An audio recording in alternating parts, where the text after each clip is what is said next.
Yeah. Okay, never mind. Cut. See you here.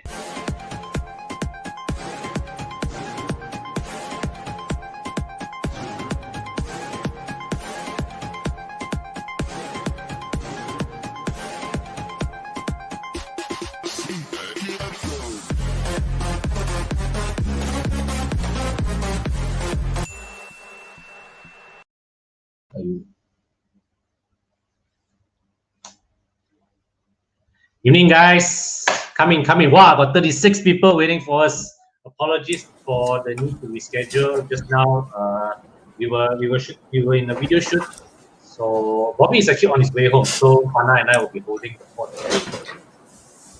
Yeah. So, how's everybody's weekend? Come. We have Iqbal. Hello, Bobby. Bobby is on his way. He's coming back. Douglas. Hello, Douglas. Singing. Yeah. I hope you are back now. Adam, Vishnu.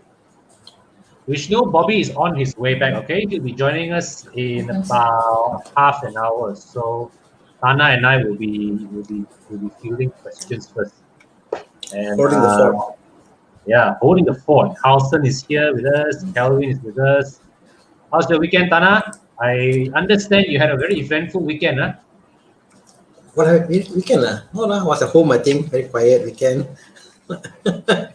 You didn't buy something this weekend, Tana? No. I was a very good boy. Stay home. Never go out. never go for a drive. Are you sure about that? Yes. Hey guys, that's Steven. Hi Steven. Waisak Porsche. Joel WM6097. I wonder if that's his car number. WM091.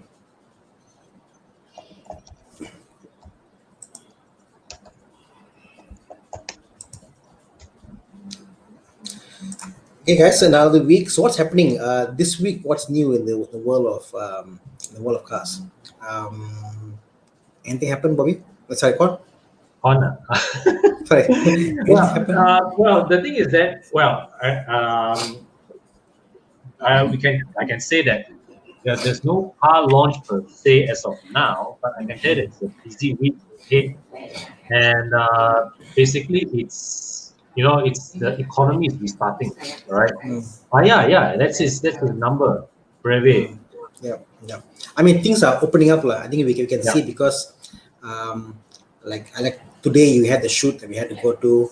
And then we had we are SOP in place. We had some car coming for reviews. Iris and the Persona. We did that review last week. So the things are opening up. Car content is coming back. You'll see more car content coming to your screen. And I think all the launches which were held back, I think they're now restarting. I mean, Google Rashan says the new BRV is launching soon. Oh yes, that's right. But not in our local market. Yeah. So I think that the towards end of the year and early next year, you'll see a lot of cars coming to Malaysia, launching a lot of deals coming through. And we're going to be busy again. I think. Yeah. And the thing is that I foresee the next 2 months is going to be crazy. The things are just because everything has been stuck for so long, right? And then suddenly, people are rushing to make up for 2 years of lost time, right? Yeah. So and I think also the disposable income of people who can afford, their money is also stuck, and they're like, yeah, now I can drive. I want to spend money to buy cars, So I think a lot of people are actually buying cars, We got a question coming up. Let's start with Vinod or Vishnu. Let's start with Vinod first. C200 2016 CB unit. 2016. I assume you're talking about a Recon. So Vinod, you have F30 on your profile picture, and you're going to get a C200. Nice. It's an F30, correct? Yeah. The C200. I guess before that, the Merc and the C200. Sorry, the BMW and the Mercedes. Would you think we're going to actually shift between one or the other, and which one is more likely to happen? BM to Merc or Merc to BM? What do you mean? I mean, people who buy Mercedes, Yeah. C-Class, jumping ship to go F30, or people Yeah. who have the 3 Series Yeah. and jumping ship to the Mercedes line, which one is more likely to happen?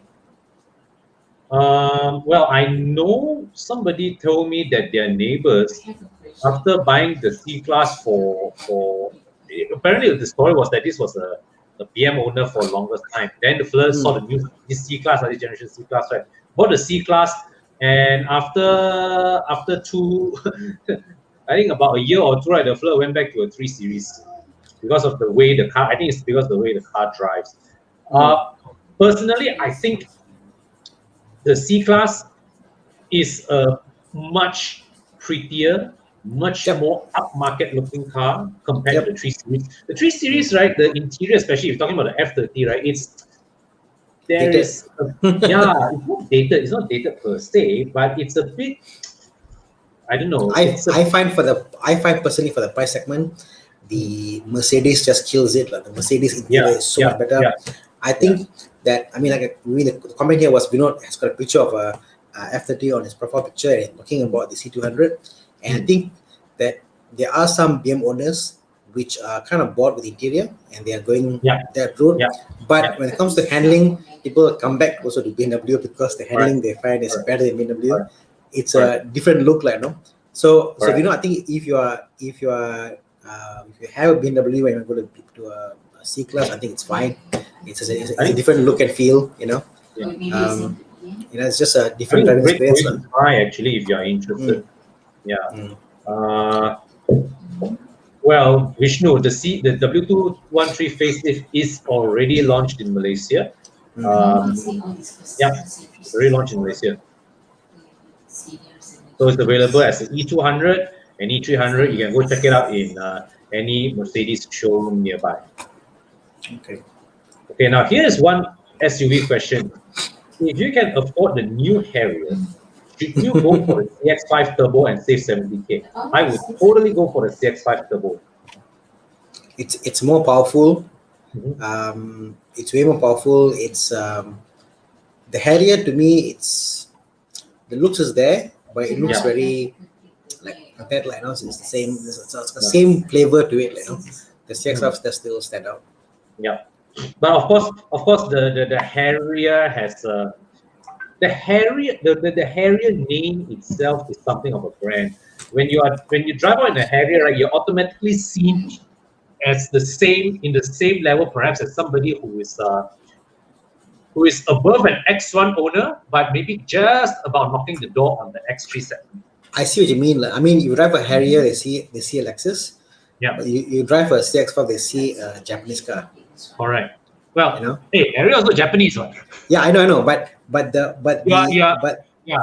value perception is, the moment you drive something like perceived to be a Lexus, they don't see you as a Japanese car. They see you as a premium, like continental level kind of car. Although it's Japanese, but I see what you mean, Yeah. I mean, as a car, the CX-5 Turbo is just fantastic, so it's more of what you want, And honestly, I think the CX-5 Turbo is absurdly fast. Absurdly fast. Hey, what do you think of the W204? Honestly, I mean, to me, I think this is, in terms of styling, this is my favorite C-Class. I like the 204 much better than the 205 because I like the angular styling. Interior-wise, the 204 is actually more solid, better built than the 205. It's just that it's not as pretty. And the 204's interior, full of buttons, right? That interior just looks last century. To me, looks-wise, the 204 reminds me of the E90. It's an era whereby the looks, like, they won't show it to go circle or round, and something they end up nothing in between, and the looks vertical could not gel.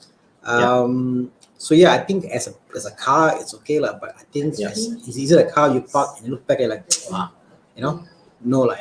I still think the 203 actually looks better in my opinion. The 203, the one, the peanut eye one. Yeah, I love it. Okay. My favorite is the 204 amongst the C-Class range. I think I think handling wise is also better. It's nicer. It's tighter handling than the 205. Yeah. It's a better car, but I guess it has come down to when you buy old cars. It comes to what you like personally. Like for example, I like the 203 or the 204 because I find that genre is like, okay, it's the whole circular curvaceous kind of body line. That was it, So high con E90 or 204 for weekend hobby car. Yeah. So definitely in the E90 confirm. No question there, no question there. Trust me, get the E90. E90 for sure. Yeah. Well, Atisha, just to answer you again, Bobby is on his way. He's on his way. All right, so he'll be joining us a bit later. And a Ferrari question, Anna, F430 or 360? So the F430 and 360, to give you a benchmark, this is it. The 360 is timing belt. The F430 is timing chain. I was taken, okay. Yeah. So one of the thing was the 360. They say, oh, you can do yourself. You can, because it's timing belt. It's less estimate and stuff. But the fact is, they're both lebih kurang aja.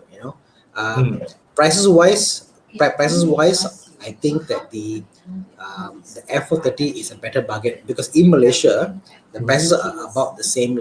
I think it's about 300k range. You can still get a F430 or 360 about the same range.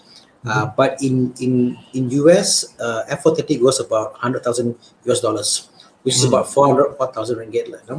So I think that you want to buy something which will save you money in the long run because of depreciation and stuff, buy the F430.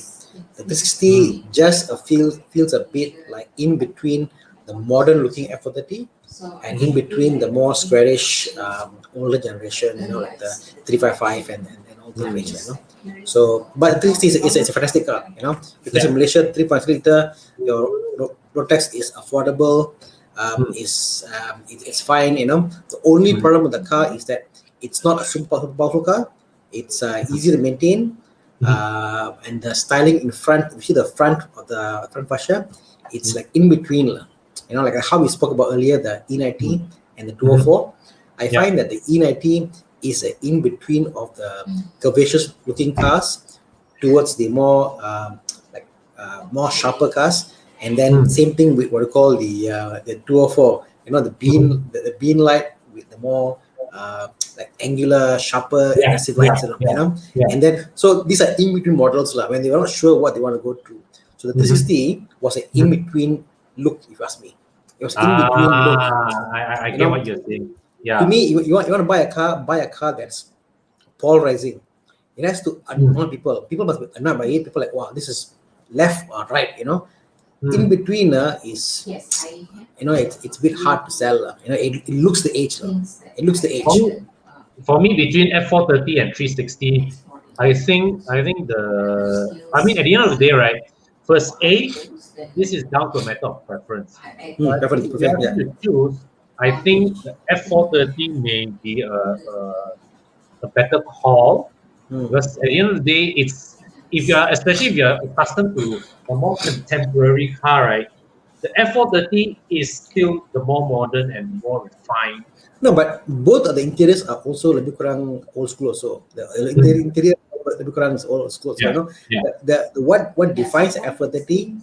The F430, I think it's like if you see here, now the F430, the side mirrors, side wings comes with the word F430.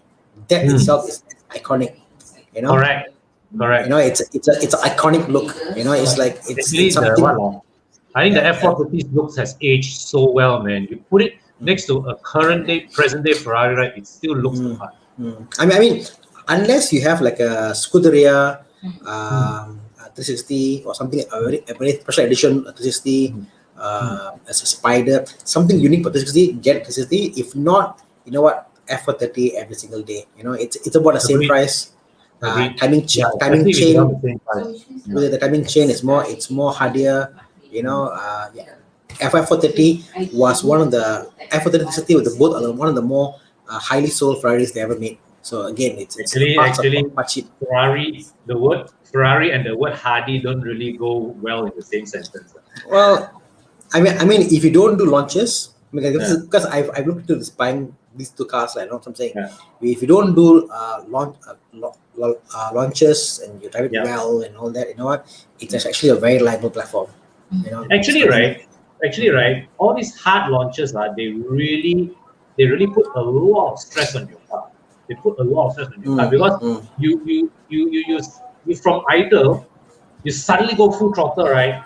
There's a lot of shock from the engine right down to the driveline. The clutch just burns off, lah. Simple as that. Correct. That's it. You're gone. You know. So yeah. So if you get the effort today, you won't look at it. Trust me. Yeah. So okay. I assume if Ed Ng here has a G30 530i, 4 years old. Should he sell it to get a Lexus RC 27? RC is a 4 Series segment coupe. So you are definitely moving down one segment. But of course, I believe knowing Lexus resale values. Wait, first let's see how much can you get. How much does a Lexus RC cost these days? Yeah. I mean, shifting genres or shifting market it's a tough one. Won't be cheap, lah. It's not cheap. RC, let's see. RC 350. Don't have, not available. Don't have in the market. RC 200 turbo.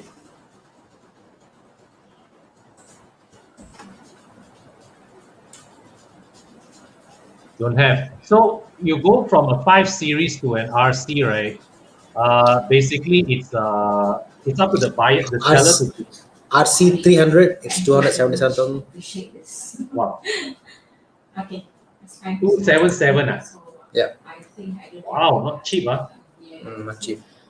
Because the RC is a 4 Series segment coupe, right? Maybe slightly bigger. So I don't know. I just find that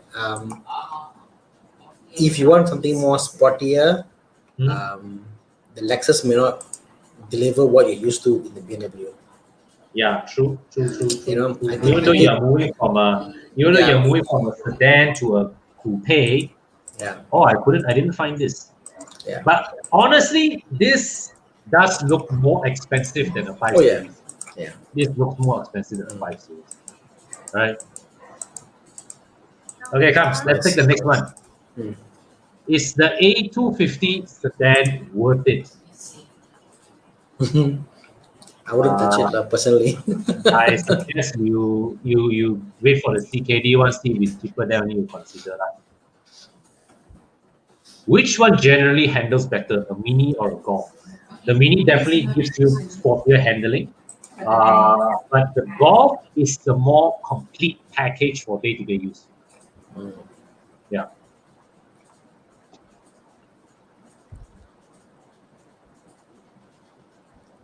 GLE Coupe 2016, worried of its condition. How can I overcome this situation? There are two things. First, pre-purchase inspection. Second, Evo Club extended warranty. And the GLE Coupe, this would be based on, it's basically the old M-Class platform. It's the last ML Class platform. So, I mean, driving dynamics-wise, it's not going to be great, but the running gear is proven.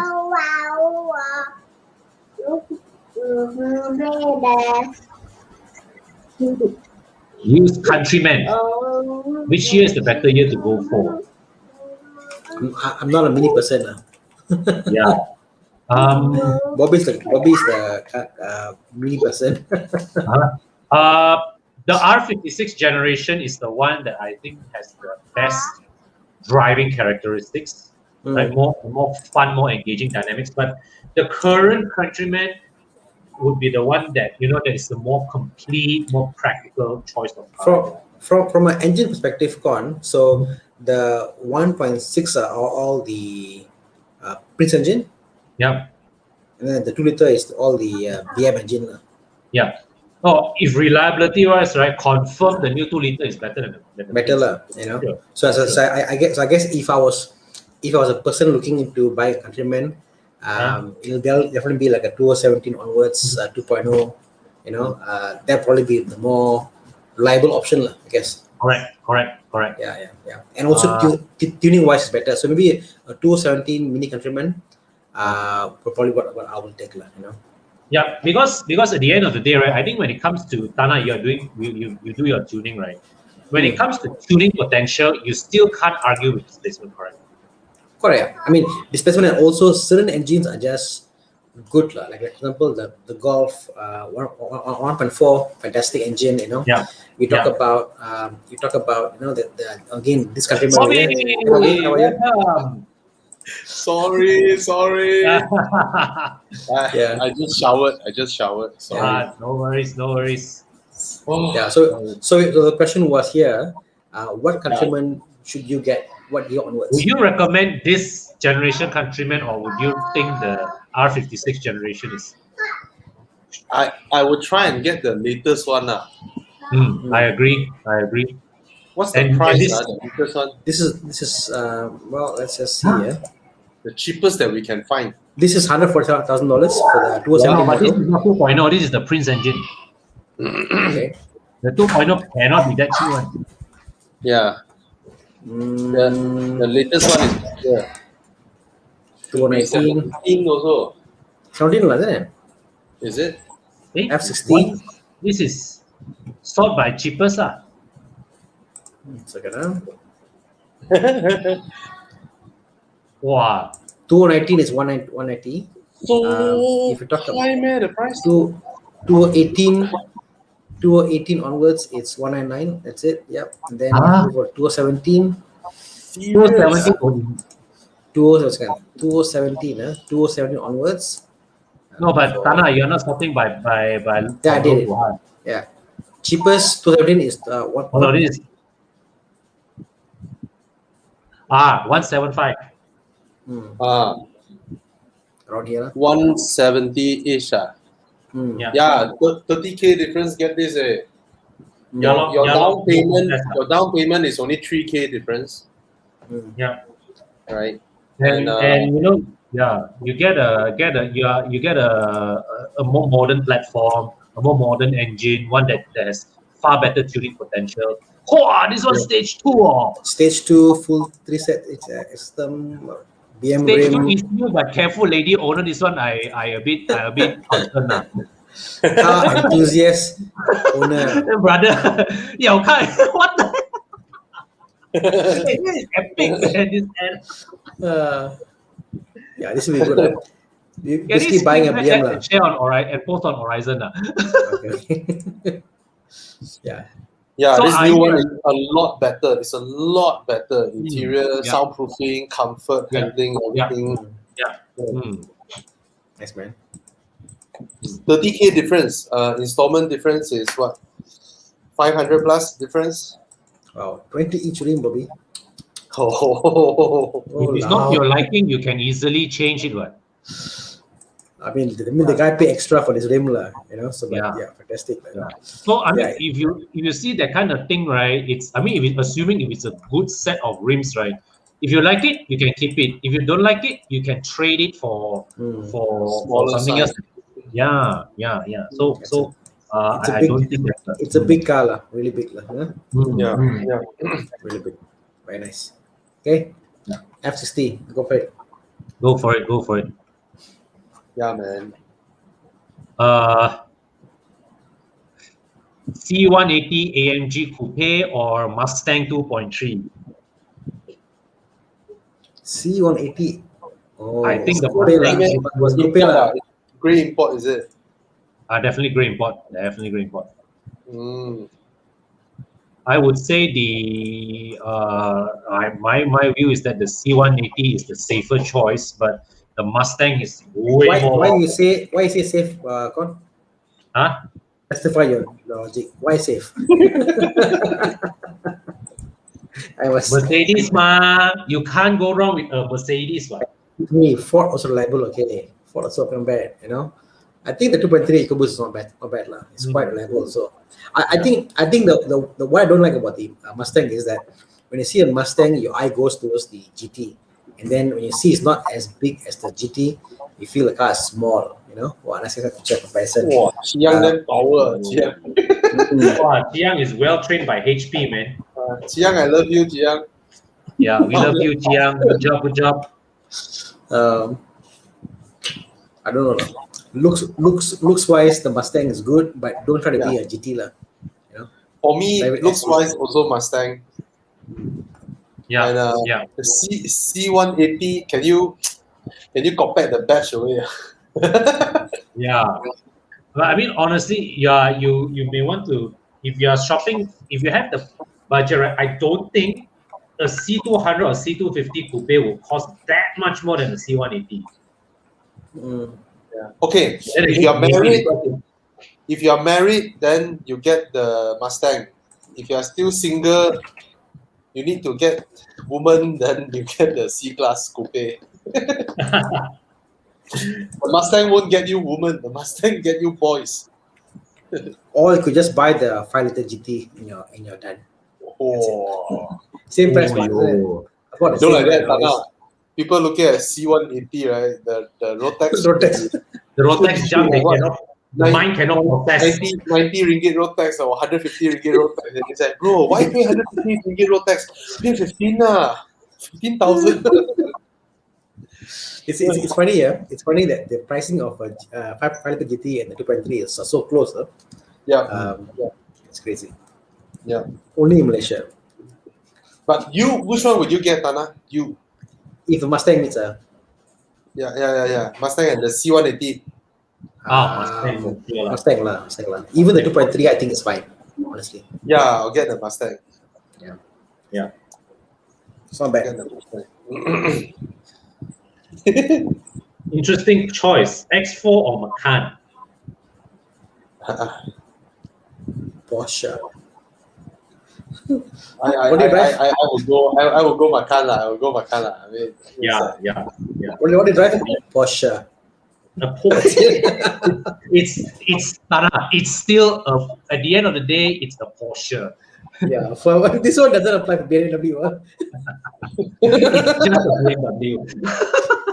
What do you say before? What it's still a BMW, is it? Was that It's still a BMW. Yeah. So you're talking about cars before, and you compare few cars like the old BM. Like, you know what? You can drive 100,000 with me, whatever price money Camry.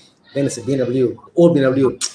It's still a BMW. You know, that doesn't apply here. For the brand conscious, It's brand, and also I think what it delivers. I think car buying is not purely about mechanics, because if it was purely about mechanics, no one will buy a V8, no one will buy a V10. They buy all buy my diesel, liability. So car buying is about experience, your feeling, your emotion, everything's put together. So, yeah. Okay, here is a 2-liter V6 choice: S5 or C43.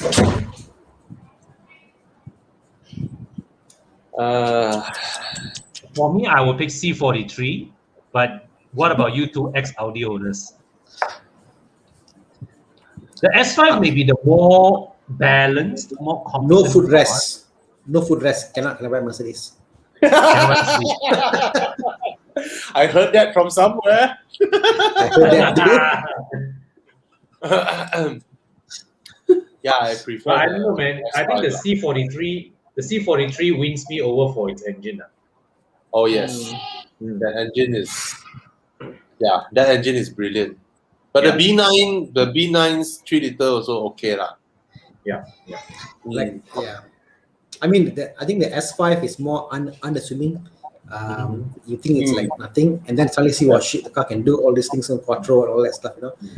It's just amazing, what it can deliver. Yeah. Last time I drove the S5 in Finland. Learning how to drift with the S5. Yes. So I was like, okay, this car not bad. Then in my impression is that okay, like that until we drove the guy's car, Benny. the guy using the Luma one. Yes, Oh, yes. I tell you, he's driving. Walao way. That opened my eyes. I was like, wow. Oh, yo.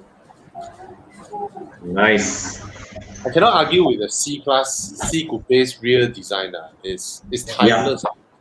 Yeah, agreed. Mm. Mercedes nailed the design with this generation. Yeah. This is like if you buy the Audi, you're more understated, but you're more powerful. You feel you're more on the road, like. The C Coupe is like a baby Bentley, Yeah, has that kind of vibe. No, and it reinforces that with with an interior that's obviously designed to give you that ambience of luxury. Okay, how really nailed their interior design. How about this, Bobby? If you didn't know what car this was, like if you didn't know this was BM or Audi or whatever car it was, like, and from the fact one is more curvaceous and one is more sharp lines, which one looks more modern? So can you the picture? Which one is more modern?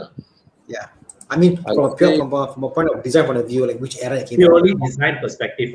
Yeah. For my taste, the Audi's design appeals more to me. More modern. The Merc looks more timeless, Yeah. So but I prefer the previous A5 or S5's design over this new one. The 8.5, yeah. This new one. Sorry to say, like, I don't like the new A5 front. I just think it stops halfway, like something's wrong. I don't like the whole car, how it looks, compared to the I mean, it's still a good looking car to me, but it's not as the master class that was done by Walter De Silva. What they did with the A5 and the A7 was so good looking. Compared to what they have now, it's like you see, the thing is that I think the Walter De Silva design was so successful that Audi didn't want to deviate too much from that design. They started from a brand new platform, but they wanted to keep. They felt that they wanted to keep the people like this design. We want to maintain that sense of familiarity. So what they do is, no, but then you look, okay. If you say that corner, think about this. The A5 and A7 has got a very similar kind of vibe to it, like the early generation. Right. But why not the new A5 and the new A7 look so far apart? You know why? They could have made the A5 as a baby, like a A5 is a baby A7, it'll be fine. The A5 front is just No, basically sad. what I don't look at you. The new Audi designs are too busy. It's like what Con said, they don't dare to veer away from what Walter De Silva penned. But they go and add a little bit here and there. Here they add a little bit, there they add a little bit. And at the end, the whole thing becomes what becomes you did your painting and then you go shower, then your kids come and ruin it. Basically, right, it's like the way I look at it is when they designed the car, they kept the picture of the old car there, and it's like, okay, like that.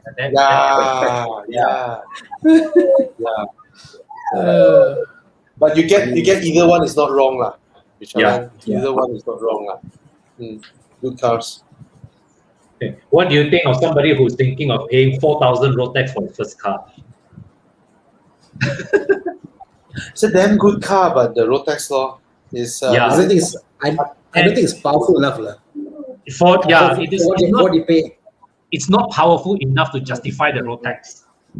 This is one of the cars that I consider because I like the silhouette, looks good. Oh yes. To me, it's a beautiful car, and I think Miltish, we're looking at the car is because of, like me, I want to get the more value for money. Fantastic looking car, but you pay so much road tax, power is not there. You don't even get 300 horsepower, right? Sakit, bro. 270. You get 270. You're not even getting 300 horsepower. And the thing is this: at first, that new car euphoria, right? Look at the LS, you're like, wow, damn nice, Then you find all the old videos, wow, this is the one, Then when you finally got the car, then all your friends say, wow, awesome, bro. Everybody asks you, how much? 30K, Wow, you damn bargain, bro. 30K, you bought this, Wow. So after that thing is over, like 6 months, 8 months, 1 year down the road, right? You're still in the car. Maybe you go and polish your headlamp because it got too yellowish. You change the steering lamp and things like that. And then one day you'll be like, what am I doing paying this much road tax for this? Yeah. Provided you have jalan. I don't want to mention what jalan, but jalan, right? So then it's none of our business. But for the price that owners are asking now, this car is a bargain. However, you have to be warned. It's not the first batch owner, those rich owner who bought this car at 750,000 and own it all the way until it's worth 30 now and sell it to you. Yeah. If that's the case, you get a good car. The problem is this car has went through 60K. This car has went through 50K and 40K. Yeah. Those are Yes, the people who might be skimping on maintenance and all that nonsense, and you might get yourself a lemon. Correct. When it's eventually into your hands. Provided you're able to find a first hand or second hand owner, all the way, then probably. Yeah. But even then, even a single owner, there's no guarantee he will look after the car. Yeah. Because they already lost love for the car. I'll show you. What I did is the financial capacity to take care of the car. But the first owner still buying own the car means he's very, very poor now. You know what I mean? Because the car never sell. I'll show you the tuning potentials. You see, look at the gain. I think very small gains. Very small gains. Even with God, gains are so good, law. Yeah, but it's good, but it's small. Actually, it's considering the size of the engine, this is very small gains. I mean, I've seen some of the charts that you guys have, right? For 3 or 4 liter cars, right? You actually can get quite significant. Up 7%. I mean, of course, it'll be total response better and stuff, but it's like as if you put a better air filter, you get a bit of power. It's small, you put a lighter tires, you probably get more power by changing to 4 streams, you know what I mean? So it's very minuscule. So if you bought the CLS, you want 20 extra horsepower, look for Tana. Yeah. All right.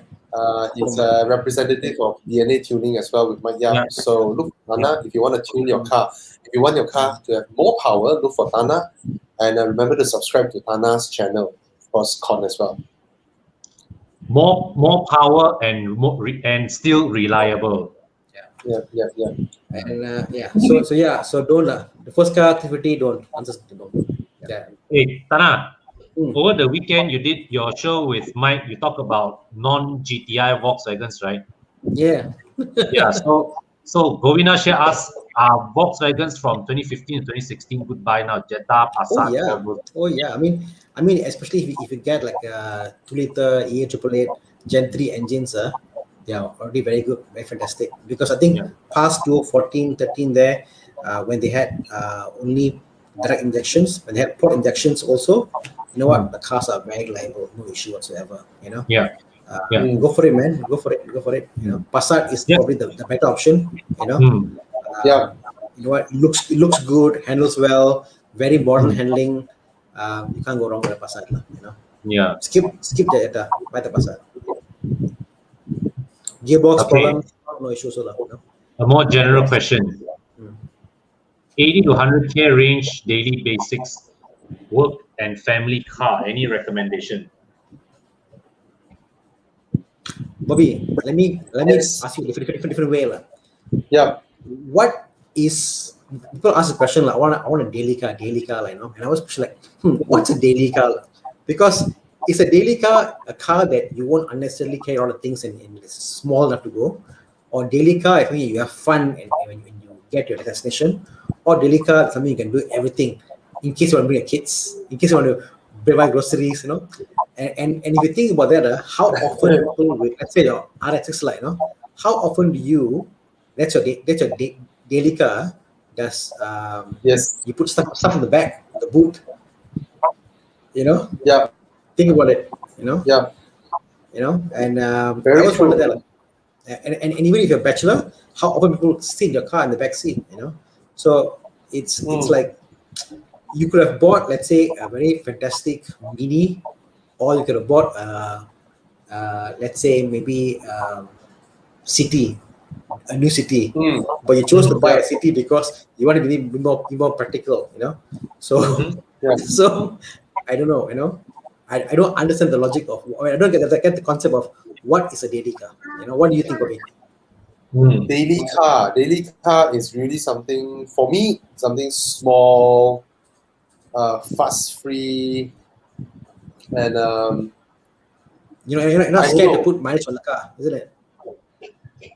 Basically, maybe that's not my definition.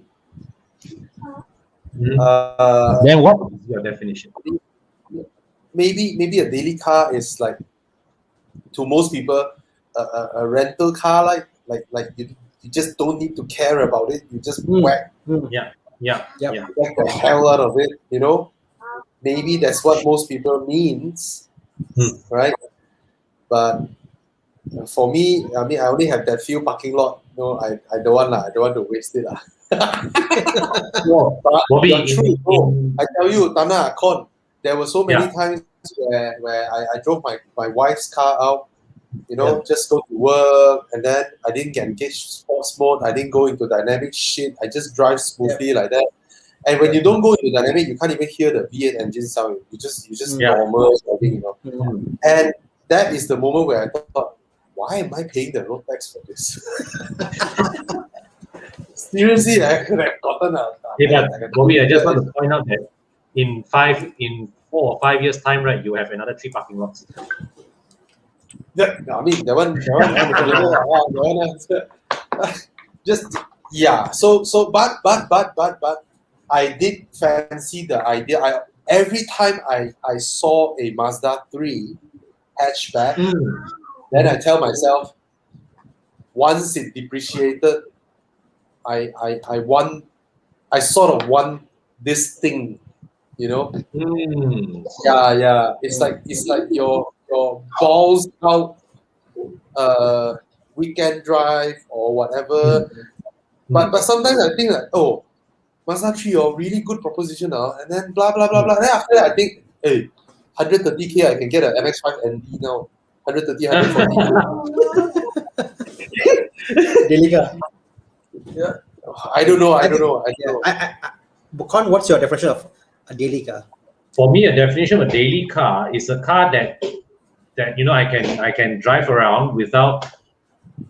That's a good daily car. No, this is a family car actually. A daily car for me is like every day. What do you drive? My Sedan. Yeah.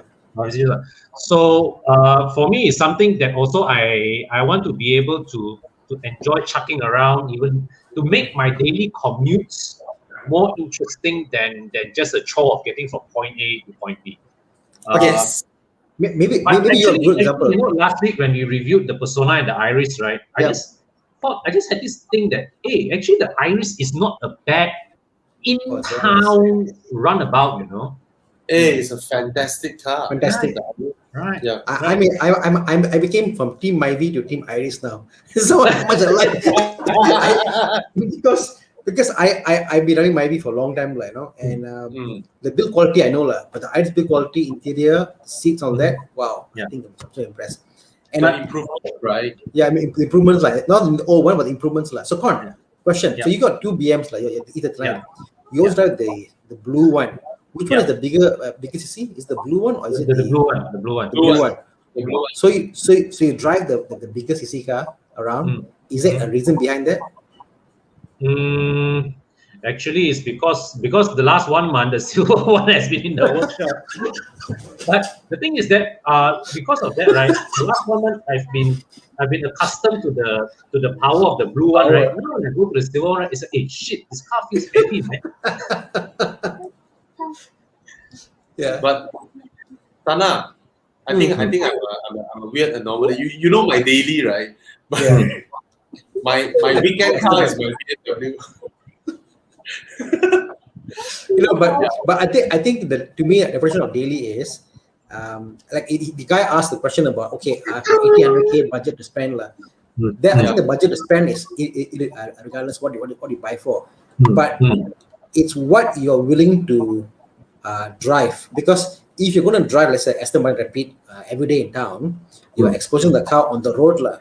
But if you're a person like I don't care, it's my car, I drive around like then I can be a daily, or if the mileage is high, I don't care, I drive it like So and different people have a different levels of income, what they afford to pay for maintenance, what they can afford to drive the car on the road, whatever. So that is that like if I'm a rich guy and a very rich guy and I can drive a Porsche 911 every day, like I don't care, it's only a car. It's for me, it's like a Mazda car, So I think it's not the price of the car itself; it's about what you're willing to put miles on the car, maintenance wise. That is the more the issue, not the value of the car. I never have I'm perfectly okay to put miles into my car. I'm perfectly okay with doing high mileages. What I always very sucky-hearty to do with my cars is park it under the sun. Yes. That one I'm always very sucky. That's why every once in a while I will have this thinking in my head, right? Maybe I should just buy an old, beat up proper Saga or whatever, just for the purpose of so that I can just drive and park it anywhere and not. I think Con nailed it. The daily car is the one that you do not mind parking under the sun.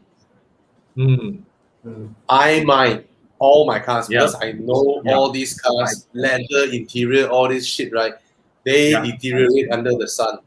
So I found the perfect car. Chiang is gonna show it now. For his budget, this is unbeatable as a daily and family car. From let's do this. From 90 from 80 to 100K. Chiang, what's wrong? Okay, I'll share. Oh, okay. I'll share. No problem. I'll share. Boom. This is perfect. Oh, wow. This one is more expensive because I clicked the beautiful blue color. There are others that are 99 or 100 for 2000. This one is 99. Yes. Wow. Some are 99. You cannot argue with this. Man. This Accord is wonderful. And this is the facelift now. Yes, this is prettier than the current Accord. It's way prettier. And this one, if I'm not wrong, this one has lane watch. And you look at the interior, right? It actually it feels luxurious. This interior feels properly luxurious. This Accord is freaking handsome. This Accord is just freaking handsome. Yes. So there are many of them that are around 80K, 90K. So think about it. Think about what we always tell people to do. You have 80-something thousand. You buy a city, brand new, or you buy this. Right? This is in every way superior. Yep. Easy choice. This is an easy choice. Yes. Fantastic. Oh, look at the looks, man. It's handsome. And for the price you pay, you have no problems driving this every day. Because you know what, the car's maintenance, there won't be any issue with the car. You can drive it, put miles on the car, no problem whatsoever. Yes. And this car has stature. This is still a car with stature. You drive in one of these, right? People automatically think that you are at least, manager level of paraf. And this is a new shape. Do you know how I see Camry Accord owners? Do you know how I see them? I see them equivalent to 5 Series E-Class and A6. Yeah. I really see them as equivalent one, Correct. In my eyes, because I tell you, I know so many big bosses, right? SME big bosses are those that, per year they do 20-30 million business kind of. They roll around in this way. They buy the Honda and the Accords not because they can't afford the Audi and so on, because they just don't want problem. They drive this and that. These are the big bosses. They want to stay below the radar, and they want something that munches up the miles. That's it. And why I recommend this generation's Accord is because this generation's Camrys are all hybrids. Yeah. Not that they are bad. They are one of the most reliable hybrids. But at the end of the day, they are hybrids. No, and your boot capacity is compromised for the hybrid. Oh yes. Yeah. This Accord is brilliant. Yeah, agree. We got a question from Calvin here. Accord, done, good choice. Starting with 2.4 and 2.0 due to budget. You go wrong with neither, honestly. Yes. You go wrong with neither. The 2.4 is not a lot faster than the 2 liter. So the 2 liter is pretty good. The 2 liter is pretty good. Yeah, it's not a lot faster. Yeah. I think Honda, they geared the 2 liter very cleverly, so you don't really feel the deficiency in the performance. Yeah. And Sumitan says Accord maintenance somewhat same as CT. Yeah. There you go. and to elaborate back on Bobby's point, right? You buy this, versus you buy a brand new City, you are at a much shallower point of this car's depreciation curve compared to this. Yeah. Because the first owner already took the brunt of the depreciation with this car. So you are taking, let's say you take full load, maximum tenure, right? You sell this car in 4 years, 3 years, you probably are still ahead of the depreciation curve with respect to your book. Yeah. Bugilan made a comment about my friend have same Accord parked on the side every day. No issue. I mean, Bobby said, I won't park my car on the sun. Bobby, my house can park 2 cars inside, but because of MCO, I stopped parking cars inside. Before this was always 2 cars inside, but now none of my cars are parked inside. They all park outside because I just don't care, And I noticed that I think on Continental cars, the top headliner drops. But on Japanese cars or most cars, I think it's that. I mean, they are Asian conditioned. They're quite fine, Accord, I think you know why, Tana? It's fine, You know why, Tana? Look at Japanese cars, right? They don't let you option your headliner. It's just one piece. It's not 2 pieces. It's just one piece of corrugated. Don't know what there. Whereas the European luxury brands, right? They have options, Options, You have black headliner, you have cream, you have brown. So the color. I just put other towel. Yes, they put foam. They put foam, and then that thing sticks on it. Correct. Right. So when you option different color, they will wrap different color one, man. Yes, correct. All right. That's the problem. So under the sun, the glue gives way, and then the whole thing just droops. Yeah. So modern cars in theory, I think it's fine. I mean, you're not talking about 850 or Volvo or old school car, but new cars are, I think they're pretty hardy under the sun. So buy it, man. Yes. Buy it. It's I never thought about this Accord before, Bobby. Now you're telling me actually, it looks very modern, Right. It's a damn good looking car. And I'm telling you, everybody out there, you all say MC don't buy cars. This is the best time to buy cars. You know why not? Yeah. Imagine you buy a 4-year-old car, 2 year under MCO, no miles. So basically, you're buying a 2-year-old car. Exactly. Exactly. I wish I was in the era to buy this kind of cars. Because I'm not in the race level. I'm like, this is a damn good deal. 270 cars. Yes. 270 cars is fantastic because why? If the car comes with fire warranty, you know what?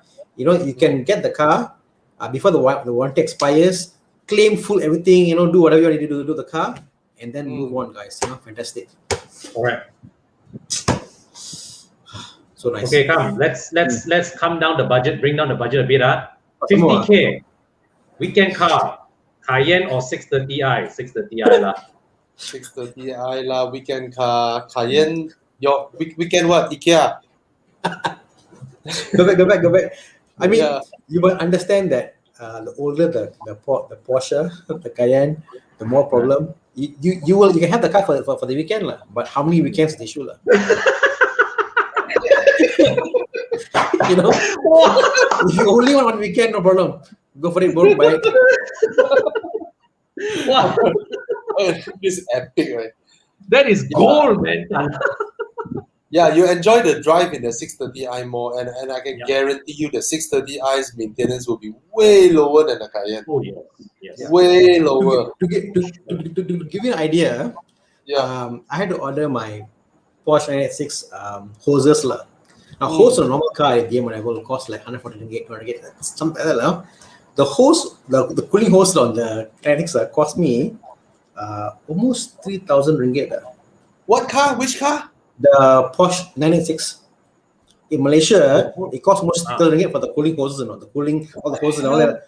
And then, so I bought from US. It came to about, I think about 1,000 plus, like, but shipping all that. So my point is, Porsche stuffs are freaking expensive. Like the local dealers, they mark up. Local dealers, they mark up, okay? But you got your lubang, you can still go ahead and buy it, like, and can do it, But yeah, mostly this kind of year cars are 207, things that they are not looked after is all the hoses lah, the vacuum lines lah, things like all the rubber parts all will fail. And I will tell you, if the BM fails, the BM will tell you, got all these error marks lah, lights, all that. You're more likely to have a BMW fixed up than a Cayenne fixed up.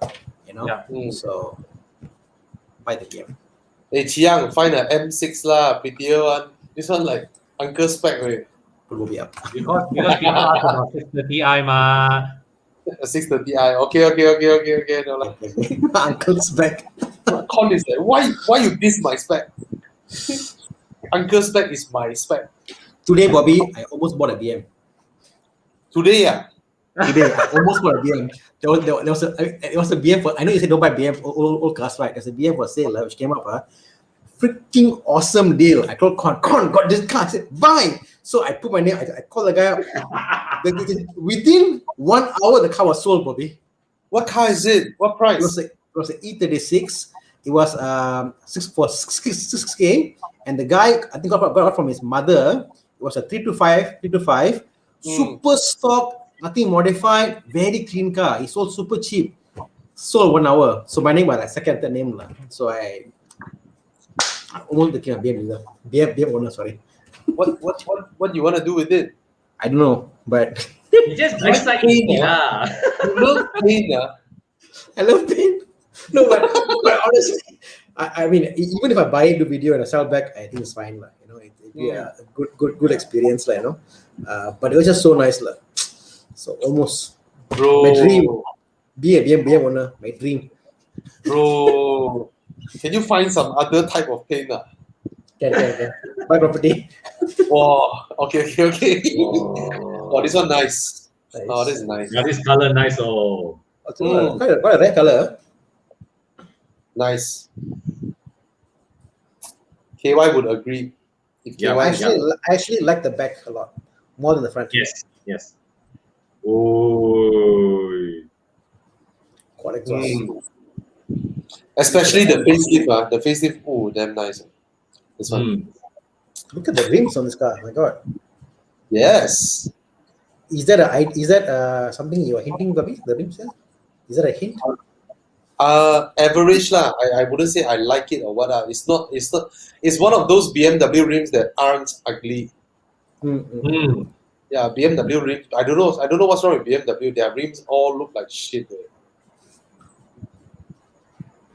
Okay, that's a modern one. If you could take the 630i and mod the front with another BM, what BM would it be? 5 Series. 5 Series, The E60 front.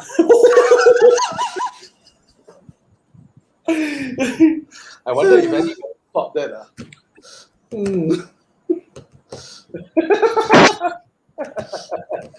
I wonder if anybody ever did it. The day one E60 front. Oh, the day a friend of mine, the day a friend was considering, was prospecting one of these, this 6 Series, but it's the 645 4.4 V8. So it was showing, so it shows some videos lah. That car was in not the best of shape. So it showed video of the car idling, right? And then it was the tachometer was dancing. Vacuum lah, definitely. Huh? Vacuum leak. Is that the one whereby they had the turbo in the V? Is it? No. This was 645 was still NA. Oh, NA. Okay. Sorry. The This one after generation that, was still NA. Okay. Okay. Sean Cole, 100K loan alternative to Brent going into uni. 535 2011 for 80K. BMW is BMW lah. What would you guys recommend? 3-liter road tax max. You're entering university.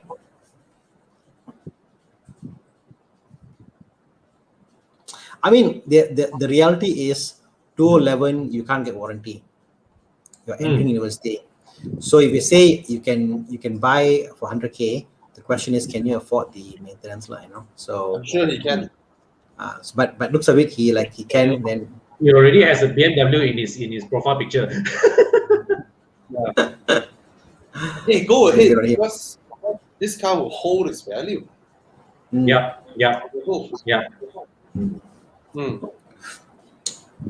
By the sheer rarity of it, right? Yeah. It will hold. It's perfect for those people who wanted an M5 but couldn't telan the road tax, right? Because this engine is known to be able to be modded to 500 horsepower. Yes, the N55. You need some proper mods lah. But this engine has the potential to reach 500 horsepower. And hey, you have a car that performs 80-90% of an M5 with a 2,000 ringgit road tax. Yeah, at just 2,000 ringgit a year. Yes. I think so far my friend has this car. The issue with this car is things like your headlight, ballast light, small things over here. I know those things there. But other than that, there's not much problem. It's not. Basically, it's not issues that put you on a flat bed, so it's not an issue. Yeah. It be things like, for example, like your seal on your door, all the small things here and there. But mechanically, it's solid, so solid. Yeah. For an engine that pumps, northwards of 300 horsepower, the N55 is a considerably reliable engine. In that respect, for 300 horsepower, my only take, 350 horsepower. My only take is this car. I saw one the other day with a new headlight covers, because the light in front gets a bit worn off after all these years. That plastic is solid. I don't know why. If you see any F10 in the market, all their headlamps is horrible. I don't know why. They're all very. But I saw one that day. The guy changed the cover. It looks so gorgeous, guys. I think you all forgot how good it looks. Go and look at the commercials of the F10 when they launched. We forget how good it looks when you have a new headlight in there. Tana, Ivan Kong answered this. What? Xenon headlamps. Xenon headlamps produce the kind of gases that will turn the headlamp yellowish. Oh, I see. LEDs won't. I see. That's why lah. And of course, UV rays to the sunlight as well lah. Makes it worse lah. Yes. Hey, Tana, can you show DNA tuning? If the guy bought a 535i and he came to you, what sort of horsepower potential you are able to produce for him? No problem. That's what it is. Right. So in that respect, 100K last year to get a loan, go for it, really. Yeah, man. Because next year, when the car isn't eligible for loan anymore, it's not going to drop any further. It's still going to be 670, It's still going to be the range because this car has potential. 535i. Stock is only 306. Wow. And Todd, I really like the F10's look. Yeah. Especially the facelift. I think I said it before, right? I really wouldn't mind a 535 as my workhorse. You could have, bro. You could have. But you go and buy a number plate and you get a car for free. Wow. quite crazy, eh? Wow. 520. This is stage one. Stage one. Hoi. 365 horsepower, 420 Newton. 420. Madness, man. Guys, so this car for 80, 90K or 100K, you get it, you go visit Tana, and boom. Crazy. Yeah, you got yourself a baby M5. And let me tell you this, 360 horsepower versus M5 560 horsepower on the highway is not about your engine size, it's the size of your balls. Yeah. You can keep up with the car. You can keep up because you can keep up until 240, 250, and then both of you cannot speed cut. same shit. I think the last time when I was younger and more gung-ho, when I reviewed the 535, right, I think I pushed it to 237 top speed. Okay. Then another car came into my lane. Was it Bugatti who said what called like to make a car that to reach that particular mile per hour, it's not about just adding on the power, because the more you can add the horsepower, but it will not be X amount of quicker because of the CC. You think it's not the case. Factor, yeah. It's what you call diminishing marginal gains. So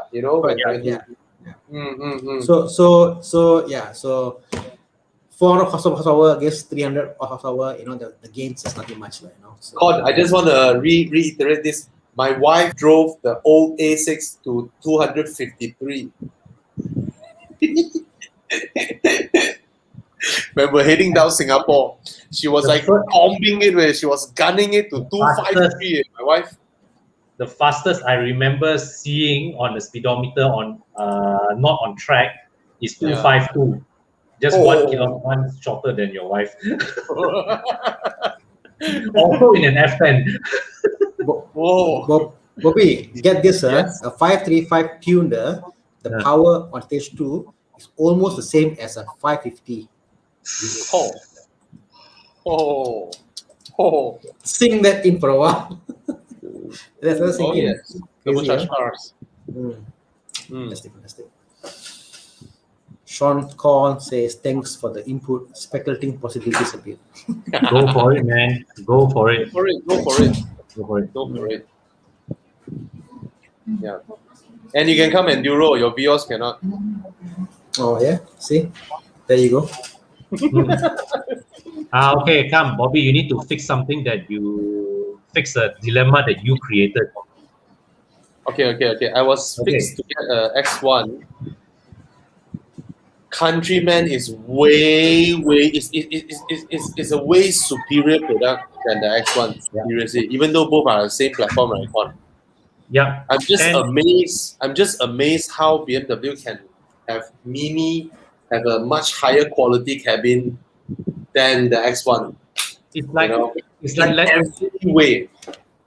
It's like VAG letting Volkswagen build a better, higher quality interior than Audi. Is that called Arteon? Yeah. Huh? Is that called Arteon? Yeah. But between X1 and Countryman, right? I would say recommend the Countryman any day. Yeah. And 27 is the current gen Countryman, right? Yeah, 17. Yeah. The Countryman. Yeah. So I think the pricing wise, it's also the BM is cheaper, way cheaper compared to the Countryman. There's a reason why.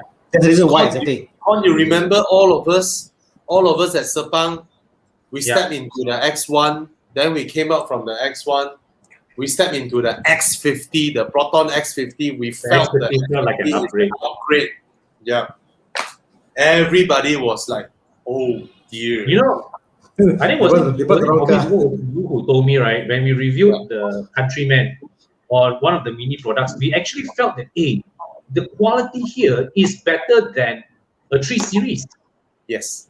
Right? It's better built than the X3. Okay, maybe not X3. X3 is quite well built, but it definitely felt better than an F30. Yeah. It felt the BM interior just feels the same peanut butter. Yeah, it's the same thing, man. Yeah. Somehow, when you sit in a Mini, right, you feel that there's added effort that was put into the car. That whole vibe. How far must I go to get a BM interior which excites me? Sorry? How much must I go? How far must we go in the BM line, like the 1 Series, 2 Series? How far would you go to a point where you say, this interior is good? I mean, the 5 Series interior is nice. Yeah. The current tree is good. The current tree. Current tree is... It's just the cluster. The current tree is good. The current tree in terms of fit and finish, the material and all that. Oh yes. Is considered up there lah. Considered up there. But not bling in Malaysia because of, I guess, the choice of colors lah. The seats, how they spec the seats and all that. Oh, they all spec the lower spec seats. They all spec the lower spec seats. Ini cantik. See, such a awesome place to be. Yeah. But to properly answer your question just now, Tana, 5 Series, it starts from 5. It starts from the 5. The X3 is not bad also. Yeah, X3 and 5 Series, that generation interior is really nice. That generation is peak BMW interior. Yeah, man. I would agree. G12. Peak G12, BMW. yes. Yeah. Mm.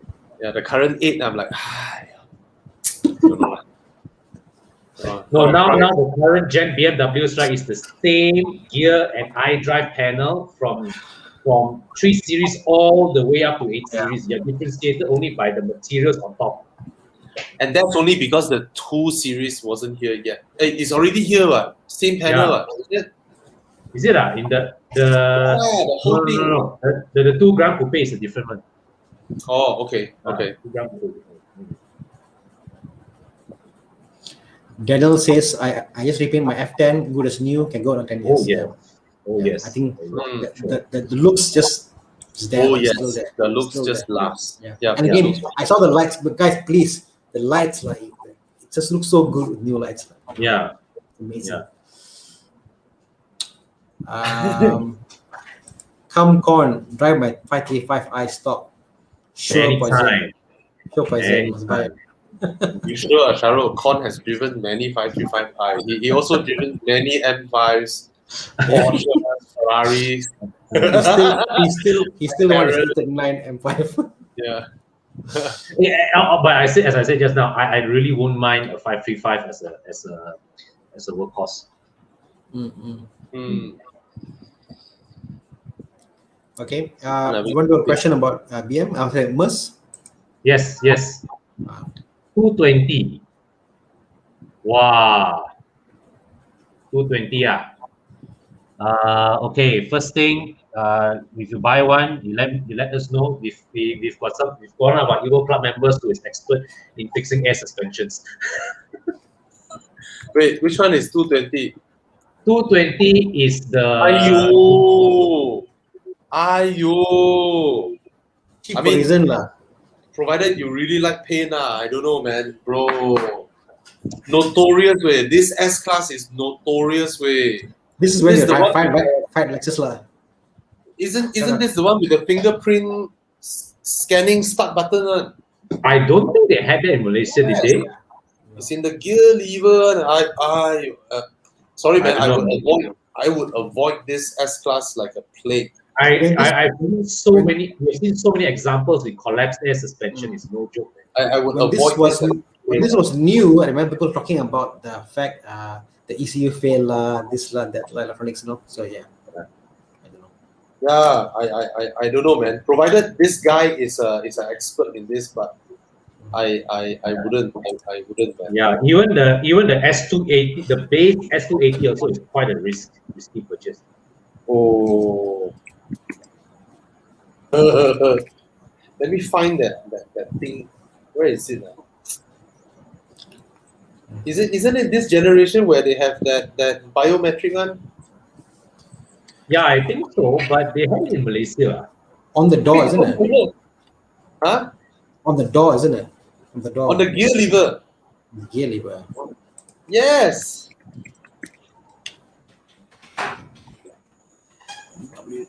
I'm not sure whether Malaysia got or not, but that's. I don't think it was a small black thing on the door, I think. Remember? I remember something like that, but okay, I could be wrong. But I wouldn't. No. I mean, regardless, this is not a recommended purchase unless you really, really love the car. It's cheap, lah. No, bro. Yeah, that's a reason. It's a reason. But they can buy two, one for parts car, one for actual car. Then okay, lah, maybe. For your parts car. But I've seen so many of these, right, Tana? I really see so many of these sitting on collapsed air suspension. It's no joke, man. It really is. Taman Desa got one. My Taman here got one abandoned. Yeah.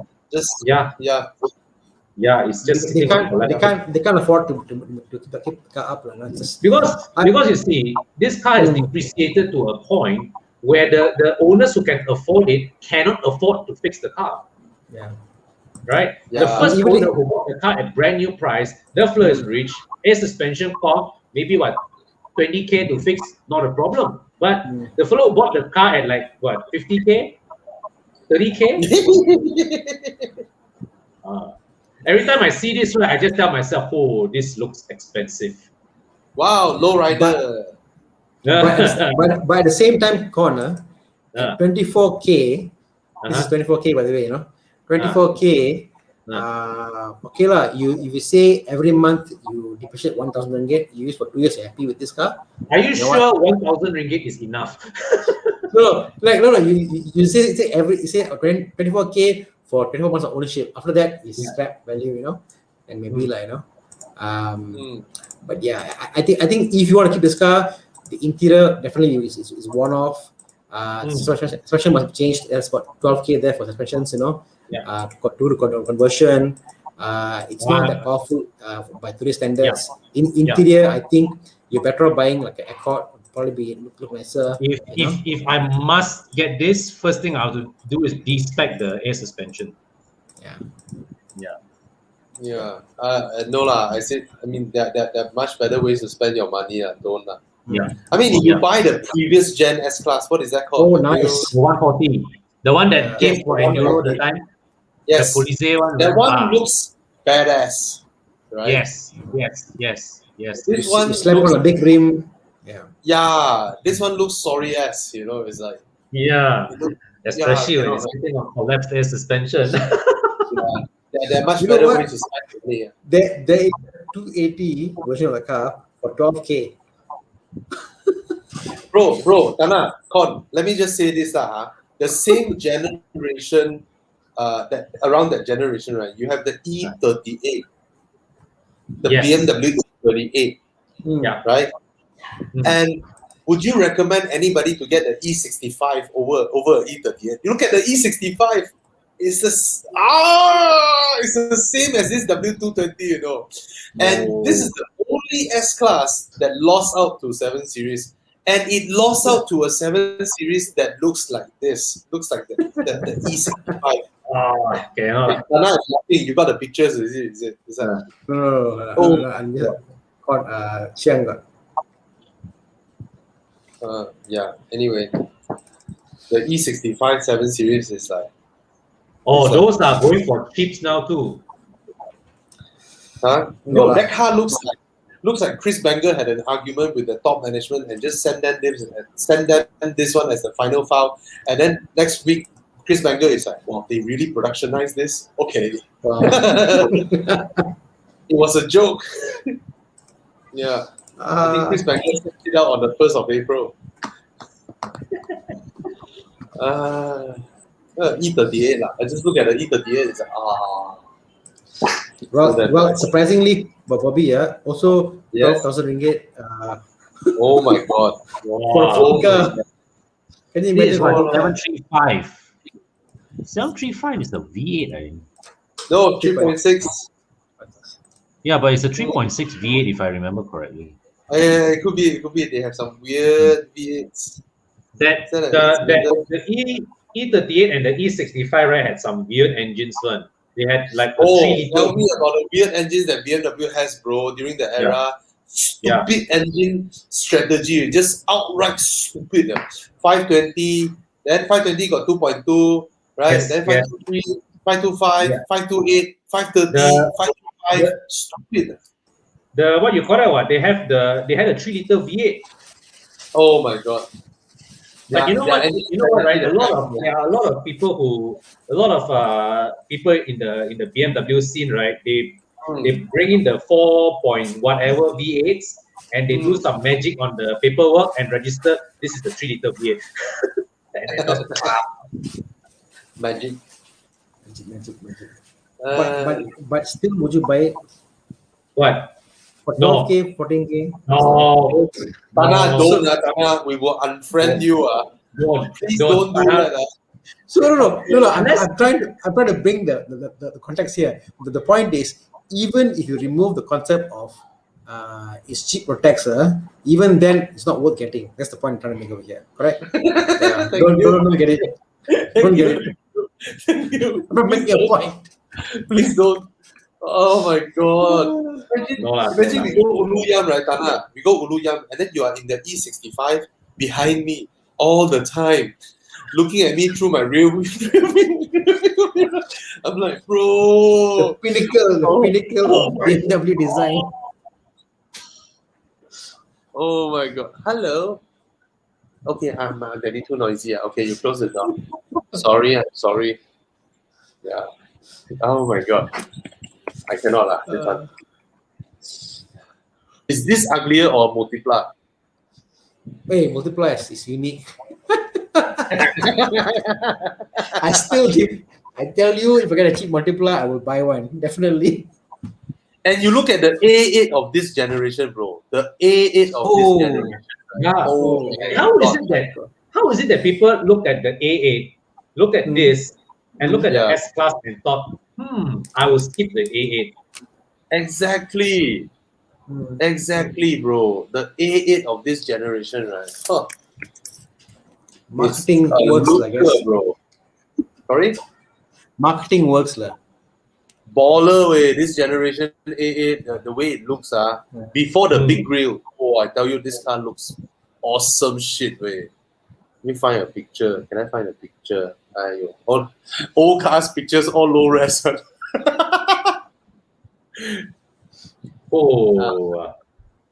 Yes, bro. Full aluminium car, just like an NSX. Look at it. Look at it, bro. Look at the design. Timeless. Yep. And Tana is thinking already, Tana. No, it reminds me of a lot like a Lexus. Has got the vibe of Lexus. Like, that generation. And it's like, the Audi A8 is this. Oh, this one. I wouldn't do it like this, lah. You know, Tana, this generation A8, right? Yep. Is only about 50 kilograms more than the A6. Wow. Aluminum. Because of the full aluminium construction. It's like all out aluminium. NSX way. Cannot find, this one cannot find. Okay. But this generation Audi, right? Everything in the engine bay. Okay lah. This generation German cars I tell you, I don't know who designed their engines. It's like, you know what I don't like about Audi? And again, I'm an Audi fan. Is that Audi cars are one of the worst cars to work on. You do your own cars, to get those things in the engine bay is so difficult. And that's why I think the Mercedes does a better job. BMW not so bad, but Audi is really bad. You know, really. Just, I mean, everything is so tight, so packed. How do you work on it? For them, the concept is problem, drop engine, problem, drop engine. It's like smallest thing, engine. Bro, it has to do with the quattro. Quattro, yeah. Yes, they have to hang the stupid engine in front of the front axle, so everything gets so tight, right? Whereas the Mercedes and the BMW, they shove it into the firewall. I mean, the base of the windscreen, and they sit on top of the axle. Correct. So you have more room to work on things. If you go to any mechanic shop, sorry, go on. Talking about having to drop engine every time, right? When I was attending the launch of the current Subaru Forester, I observed that the bonnet has to is able to open 90 degrees. I was like, wow. The bonnet open 90 degrees. Then one of the people then, it's because a lot of work, right? Have to lift the engine up. You do any valve train related work or spark plug, right? Engine has to come up because the engine is too wide. Okay. Con, Subaru and Audi has almost the same placement of engine versus the body of the car. So that time I remember my first Audi was so unreliable, right? I keep asking everywhere. I was like, is there any Japanese engine that I can put in? And everybody just tell me the only ones that can fit into your engine bay and your gearbox chamber layout are Subarus. Yeah. Mm. And I there know a is guy who does that. E4 in Johor Yeah. with the EJ20. There's a guy in KL also. I'm not sure he has his car or not. He's doing this whole swap, like, But yeah, Subaru engine. Subaru engine as well. Yeah. Nice. Do it. It's like Connor. I challenge you, Connor. Whenever you see any Audi workshop, let's say changing, turning chain, whatever it is, like, confirm the bumper is out. Yes. Yes. Every Audi job, it's Yes. a bumper out job. Yeah. What? They always need to drop the bumper, the headlamp, and then the radiator hanging Yeah, like that all the time. Yeah. So there you go.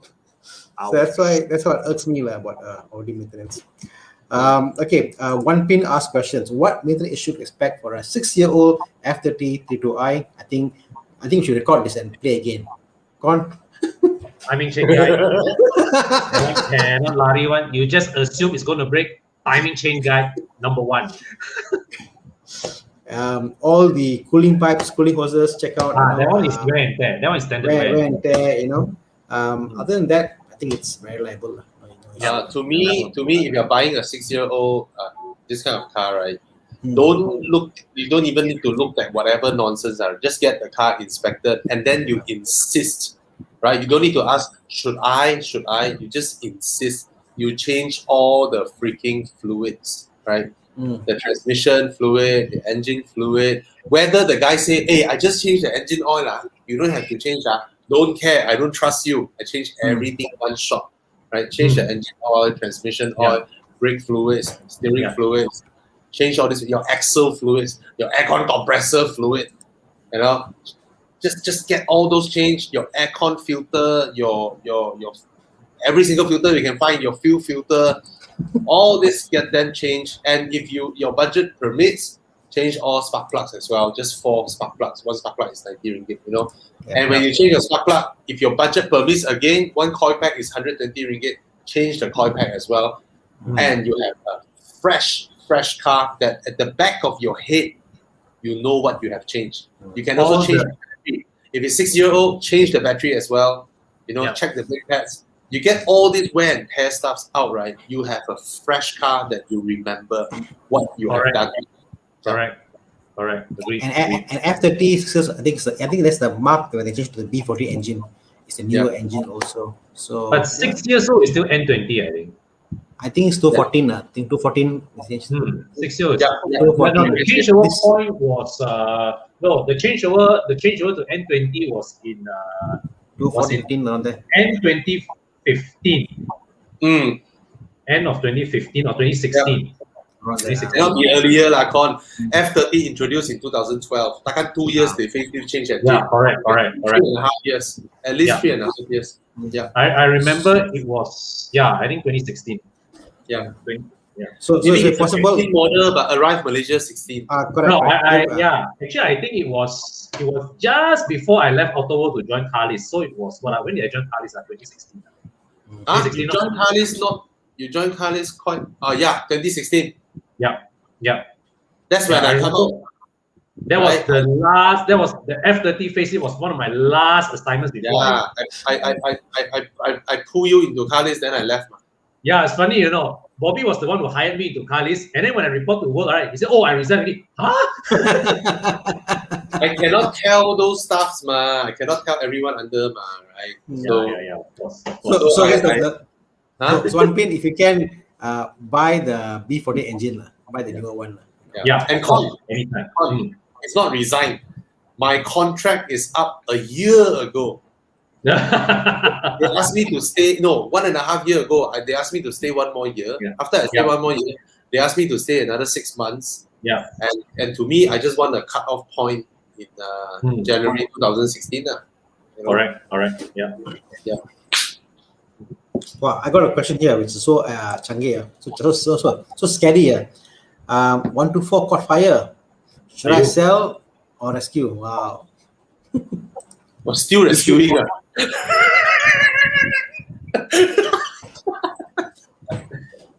Still burning. No, but the fire is so small, it's still burning. I'm sorry. The first question that you need to ask is what made the car catch fire? No, I Why want to did ask where is the fire? Tires. Outside, inside, behind, in front. But I guess Okay, I guess the wonderful is like no matter what, fire or no fire, the car got value lah. It's an older car. People buy it for doing it up and stuff. So You know what's But the best part, Anna? what? But he can always get another W124. There are so many out there. They are everywhere. They are everywhere. And Nitesh, if your 124, the fire, if the cause of your fire is from the electrical systems, right? Oh yeah, forget it. Yeah, then get rid of the car, man. End of story. That's a very good point. I mean, people forget that people have fires in the engine bay, and then they put out the fire. But wire is a conductor of heat, you know. So the fire in the engine bay heats out the wire. Somewhere in the middle of the car, it burns off.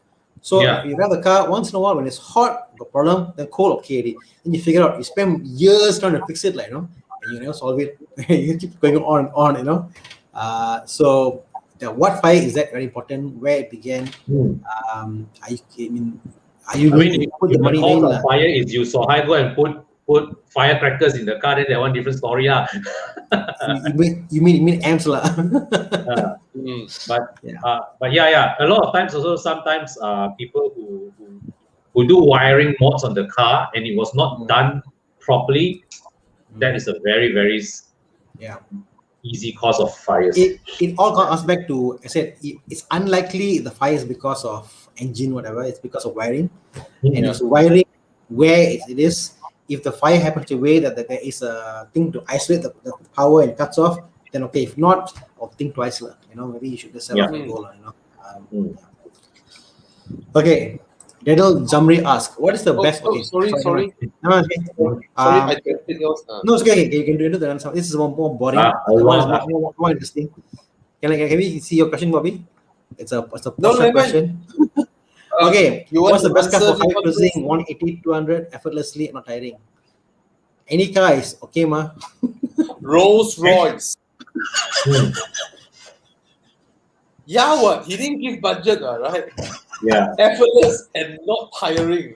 Rolls Royce. Bentley also can. Class. What is it? What is it the day you're driving? Yeah. Okay, that I was in Mark's car the other day on the TTS, and he was going very fast. Obviously, like you were behind the all crazy speed, like, you know. I think more than all this stuff, very fast, like, you know. And the thing was, some cars make you feel it's fast and you enjoy the driving. It's very engaging, but not tiring. Some cars you don't feel anything, you know. So I think the word effortless and not tiring is like you want a lofty car, like feel the road, or some people actually they feel like they want a very engaging drive, but they're not tired because they feel very engaging, very alive, like, you know. So if your question is more of muted driving experiences and cheap, then maybe a Sonata is very muted, very cheap. Or you can go down the Camry, it's also quite nice to drive, you know. So it's a big range, like, you know. But 200, 180, any of this kind of segment should be fine for me, I think. It's so wide. So highway cruising, effortless and not tiring, then it has got to be a car with a big engine, because there's a huge difference between a 2-liter that was pumped with a lot of horsepower versus a 3-liter. Let's say the 2-liter has 300 horsepower, the 3-liter only has 250 horsepower, right? On the highway, the 3-liter's gonna make you feel way more effortless. Correct. It's just gonna be so smooth, so soothing. Correct. And if you're talking about effortless and not tiring, right, the car ought to have lane keep assist, right? Distronic, you know, basically adaptive cruise control. So a car with 3-liter engine, adaptive cruise control, and lane keep assist, then that would have to be something like a Lexus LS or Mercedes E-Class and above, 5 Series and above. 5 Series doesn't have adaptive cruise control, right? Does it have? Then it has to be They had 7 it for the first batch CBU cars. Okay, then it's 7 Series. Volvo is effortless at 140, 150, 160, Yeah. thereabouts. You go 180, 200, the 2-liter engine is gonna tire you out. Yeah, it will. Yeah. It is a 2 liter. struggle. Sorry, also, Tana. Sorry, Tana. I think also there's the sound, isn't it? Like I think even if you go, the fact that the car stressor, you get stressed by the whining, you know. Yes. So I think you're right. There's another thing. I mean, I had a Volvo, a 2-liter, right? I tried to drive on the highway 180, 200, right? The difference between a 2-liter engine that's pumped to 320 horsepower, right? Okay, you can go 200, no problem. The moment you let go of your throttle, right, your car gonna slow down very quickly because the engine is revving at a very high range. Correct. And I think the fuel consumption is crazy when you drive a 2-liter turbo at that kind of speed. Right? I tell you, the fuel consumption is crazy. I think my Audi at this kind of speed, right? The RPM, I don't know, man. It's like what, maybe 3,000 or whatnot. You know, my Volvo might be 5,005 or something. Right. Yeah. Right. So Don't be big surprised engine, highway, effortless. Yeah. Big engine. Big engine, big car. You're probably safe, and then you see your pricing, like how you can afford, whether old car, new car, you go and see. Yeah. I think anything 3-liter and above, you're fine. Yeah. Yes. All right. Mugilan says get a diesel. I don't know what a diesel because RPM is Diesel low. 3-4K is almost red line already. Yeah. Exactly. Yeah. Exactly. Then it's very quiet for sure. No way. Yeah. Oh, just now I tell you, Tana. Just now I walked past a E-Class Coupe E300. I tell you, the guy spec that frost white, you know, like that frost white, you know, it's like a, you know that color, right? Yeah, the frost white Mercedes color, lah. Yeah, it's a paint, but it looks like a wrap. You know, it's sort of it's a beautiful color. I was like, wow, really? E-Class Coupe is really elegant. So I parked in front of the car, I stepped down, and I walked past the car, right? The 2-liter turbo engine of the E300 Coupe.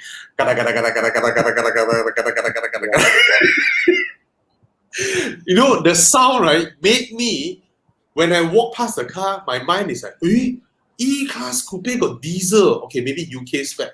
I turn around and look at it, petrol. Yeah. But that particular Mercedes engine is known to rattle like a diesel in the pre-facelift F30 also. Pre-facelift F30 yeah, also. F30 also, the N20 engine also, yes. It's like a pearl white thing, man, isn't it? Yeah. Yeah. Beautiful car.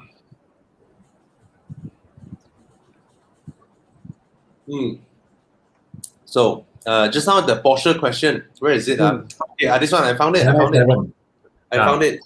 Okay, before I let Tana answer because he's more expert, I will say we want dinner and then I go grab a beer. Okay, parts are expensive, but it's low maintenance. Okay, I go get beer first. Then Tana, you go on. No, I think it's fine. It's a Porsche, you know. Maintenance is nothing much. Like anybody can do it, you know. Actually, what Bobby says is right. Yeah. Right. The Porsches are reliable, but when things wear out, okay, and things do wear out, they are expensive to replace. Right? I always like to relate this story. Somebody told me, you know, the first gen Cayenne. Yep. The one that now you can buy for the price of a Myvi.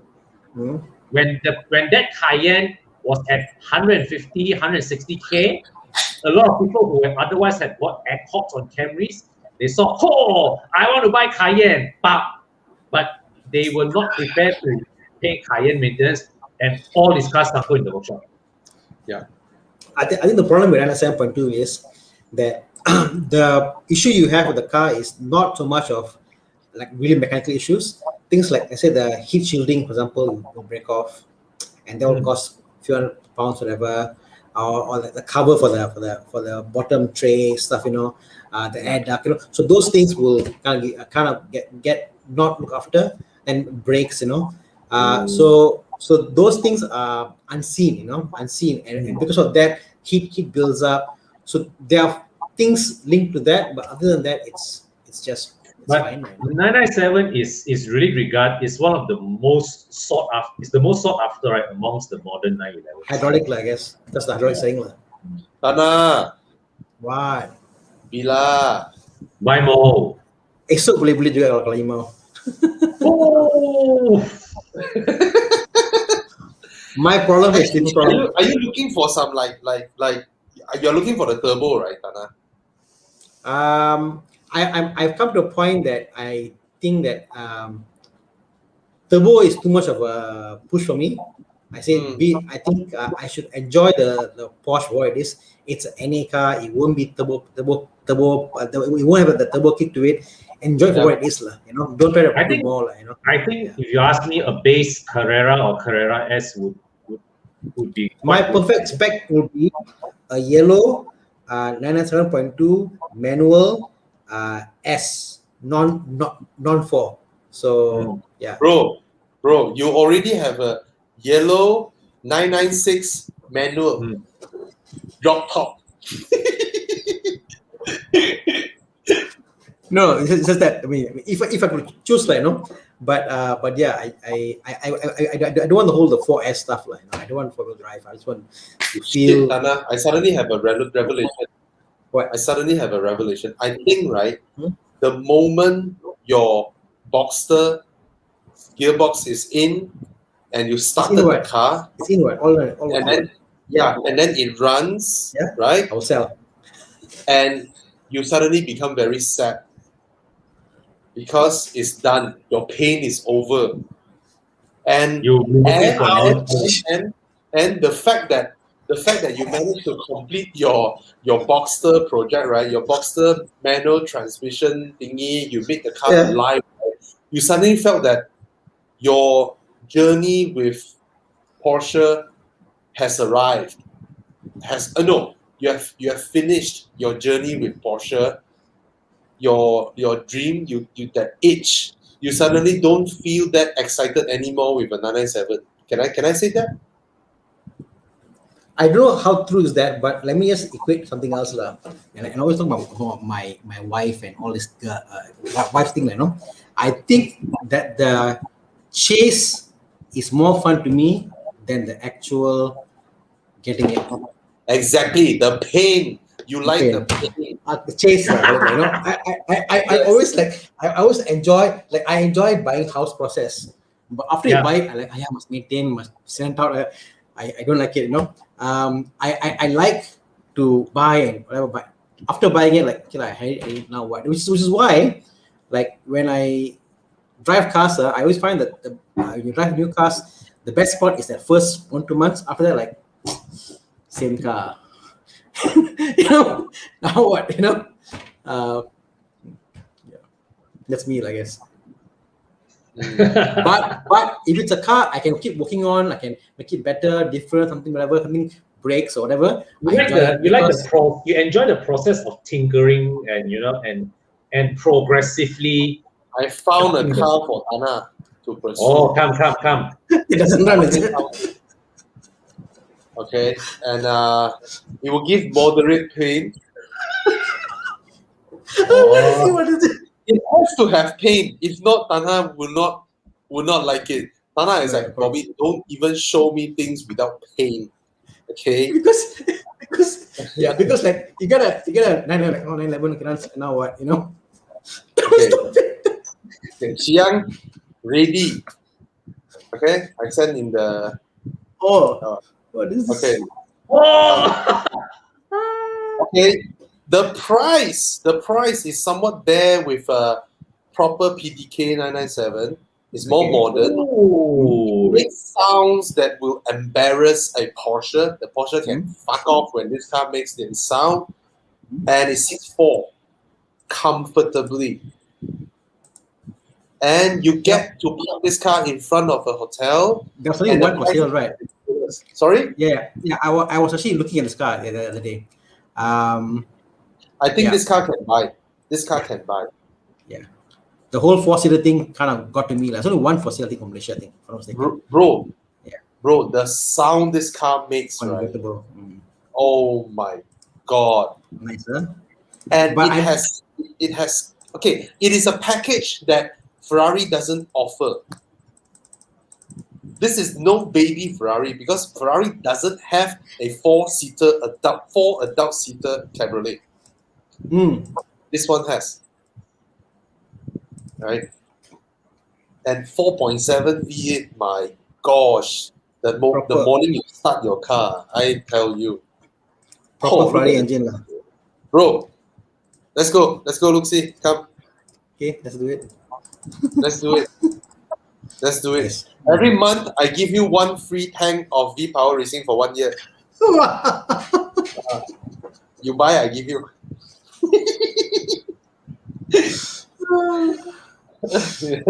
Jeremy said, I want to build a M3 E46 ECT condition. No, I don't want.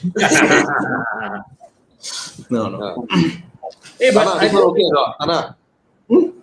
Yeah, I mean, I did look at this. I was looking at this and looking at also the Gran Turismo. Something I can buy cash versus this. No lah, don't buy cash. This one get a loan bro. This one 30% down already 100k already, bro. Yeah. But it's okay because this car is rare. Only one. Only one for sale. Yeah. Yep. At worst, it will depreciate to about 330. And it should remain about there. And worse. Yep. Which will still be lesser than the loan that you take. It won't go below 3.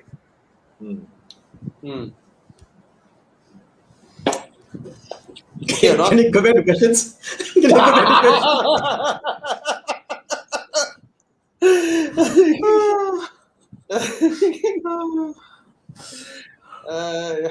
Okay, what's the question again? I don't know. Who was that? Where are we? About the 97 question.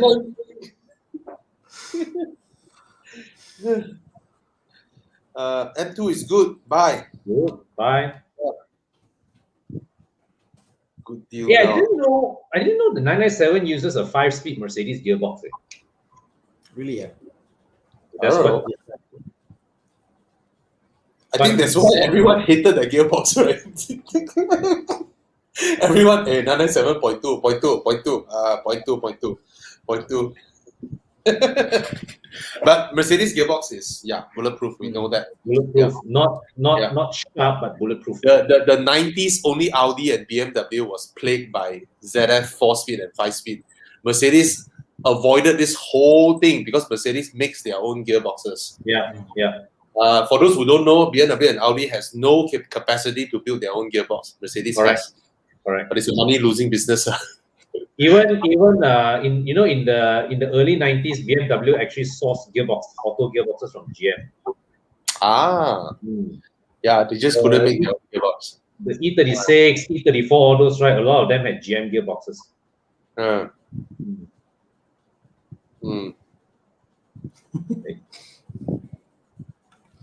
Come, let's take the next one. What question? This one diverted to me. Yes, if there is a 12-year loan, I will take. Why? Because interest is cheap. Very simple. Of course, Tana won't agree because Tana will say that you have to plan. No. I Okay. I think it's different. What is the car for? Is important. Yes. If you buy cars that you love, you like, you want to keep, then get as long a loan, right? But if you buy, say like you're someone who, you're driving, I don't know, you just want the latest, newest Vios or City or whatnot, right? Then after 4 or 5 years, you're gonna get tired of your car. Your income will grow faster than your patience with that car. You know. So that time you feel like you wanted to buy a new car, right? But your loan is still that long. Then, right? But for me, I buy cars that I really like. You know. So I push myself for it, and then I need to get a long loan because I'm buying something that by right I couldn't afford. Right? So I push all the way there, and I make use of the low interest rates. Let me tell you this: is it reasonable if I say, "Hey, bro, can you borrow me 10,000 ringgit, right? And then 1 year, I give you interest, bro. How much? 200. Yeah, like fuck off, right? Yeah, that's what the bank is offering. So if it's so low, and another thing is that those who know, Tana would know lah. In the mid-90s, early 90s, when Malaysia's economy is flying, right? That's when what people always say, quickly pay off your car loan. Why? Correct. Because FD back then can go up to 13-14%. FD. If FD is 13-14%, what is your car loan? You think about it, right? Yeah, car loan percentage is really high. It may be similar to what Vietnam is going through now. It's a flying economy, right? Their interest rates are very high because the market is that abundant. Basically, when the bank gives out a loan, right, the people are able to earn this kind of money and pay back the bank with an 8%, 9% loan. So they have a boiling economy now. So yeah, Malaysia is like a sleeping economy. So interest rate is really cheap. I think corner the same car I think I shared with you, right? A few days back. The same Maserati. Is it? No, I think so. I'm pretty sure. Check your WhatsApp, I'll show you. Hey bro, we got that fella lah. It's a private seller, Yeah. It's very cheap lah. It's very cheap. Go catch out the fella, bro. Okay. Yeah. For him. I think it's so cool because you, your wife, and then your kids and Duro. May Hong Son. And I tell you, right, engines like this, right, the sound will ricochet the engine back, the sound. Yeah. the mountains, your engine sound will ricochet back. Yeah. 4.7 Rotex, how much? Don't worry, less than mine.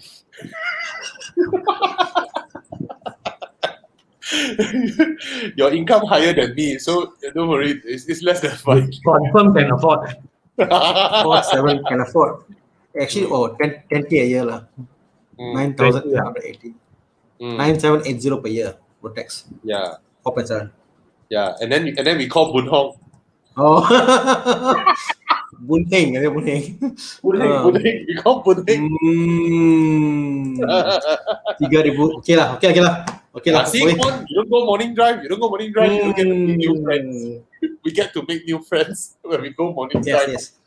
I just saw the alternative lah. It's actually not bad lah.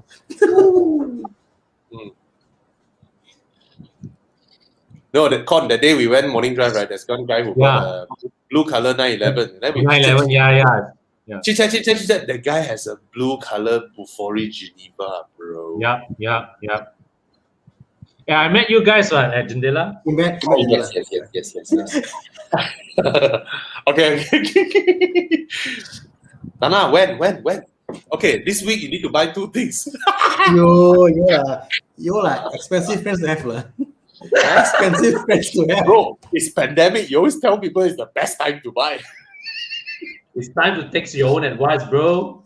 Yeah. You go check my US stock price now. Okay, come back here. Okay, bro, I tell you, the US stocks, right, too high already. It's time to let go. Serious, it's gonna come crumbling down, right? What the interest rate? When is it due? October.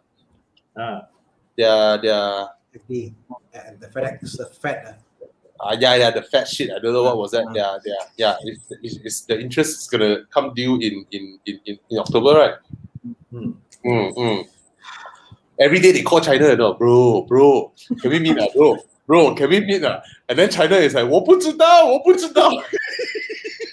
don't want to pick up their call, don't want to meet them. US is like far away. Every month, they're trying to meet China, It's like, hello, bro, hello. Please buy my USD. Please, And China and Russia is like, sell.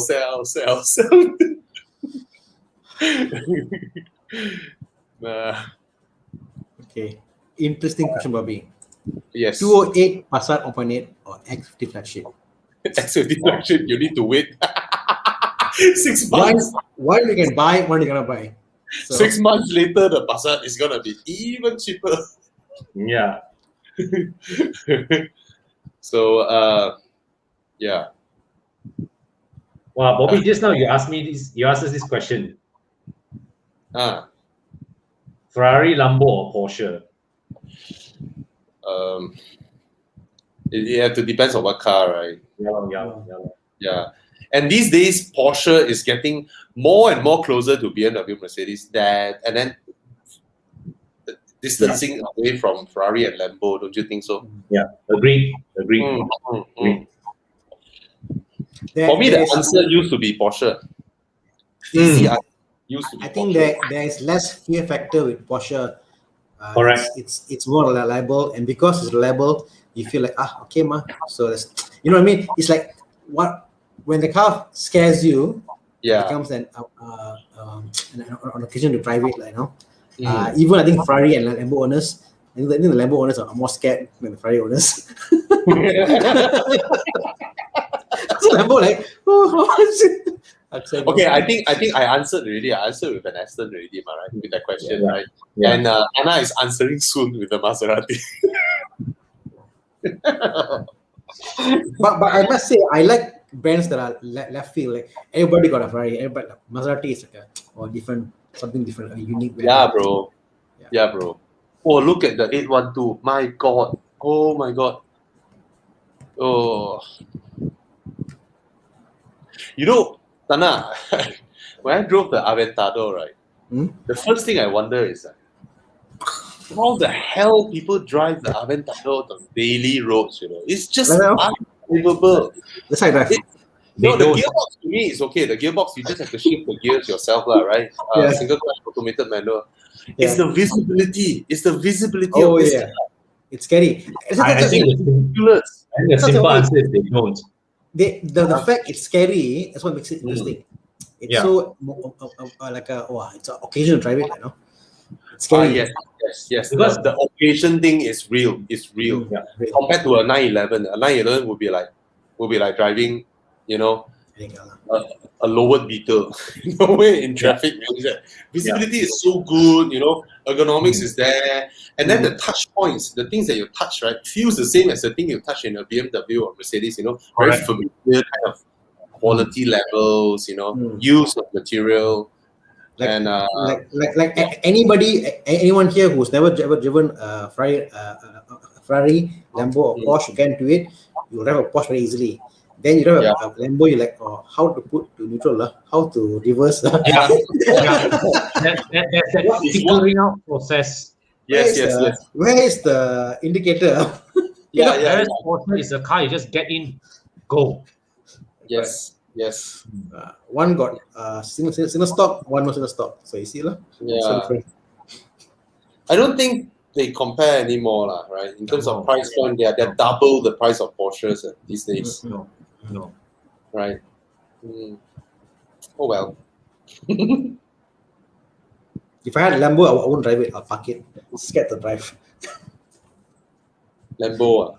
I can't even drive up a house unless I buy Janela. Hey, Janela is supercar friendly. They said I can't drive here unless I buy Janela. You know. They made larger ramps and lower gradient for supercars to go up the ramps. That is thoughtful. Yeah. Yeah, come back down to earth a bit, lah. Yeah, okay, come. Bye. Tana is looking at it also. Good. What is a realistic alternative? What is a viable alternative to this, if there's any? No. Don't have the price you're paying for, how much is depreciated? It's super cheap. It's so cheap. It's a great value, man. But the convertible only one for sale, I think. One or two for sale. Very, very rare in Malaysia. So. Nana, just think about it. M4 convertible, right, is about 300-ish, right? 280 for coupe, and convertible is about 3 plus, right? 330, 340. Can I say so? Yeah, correct. Yeah. Okay, the Grand Cabrio is only 60K more. Oh. Perspective. It's only 60K more and 30K per seat. Yeah. The Grand Cabrio seats are proper, the rear seats. Yeah. Proper. Yeah.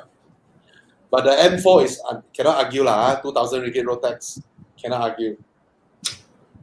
But there are quite a few out there also lah. Yeah. I don't like the fact when you see the front, it's like, oh, it's an F30. F30, yes. That's what gets to me lah. Okay, my same analogy lah, Tana. You someone with an M4 convertible, behind is a Grand Cabrio convertible, rolling up to the hotel. Last spot in front of the hotel entrance. The valet will ask the M4. Jalan. Bring the car down to basement and let the Maserati park there. Confirm, I tell you. Yeah. 100%. Then you're like, I come first, war. Yeah. Oh, true. But it's a nice car. It's a damn nice car. Wow, this one there next to it is the Maserati. But that's the Quattroporte. Yeah. Okay. What else? Come. What's next? Vishnu Rama for me is very good in brainwashing. Don't give up. Okay, I'm not good in brainwashing. I just don't give up.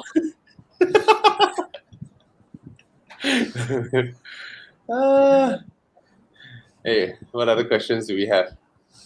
60 to 70K. I'm not sure it's an upgrade.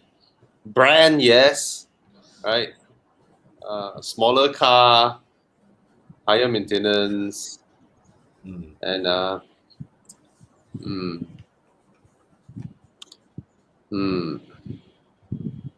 Get a newer car lah for the price. I mean, yeah, not good choices. I mean, 70K, I can get the Accord just now. The pre-facelift one.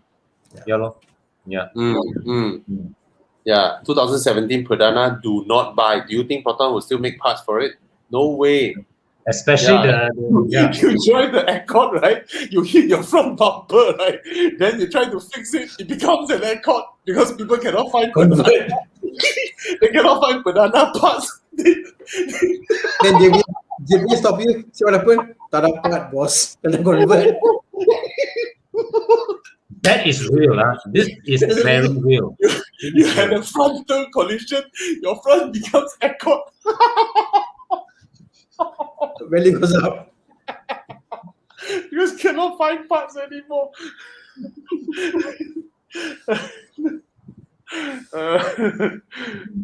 Yeah. You have to watch our show more. These are bad considerations. What? 70K. Huh? Yeah, a lot of cars, 70K. Get an Accord. Like, if you want a proper upgrade, get an Accord.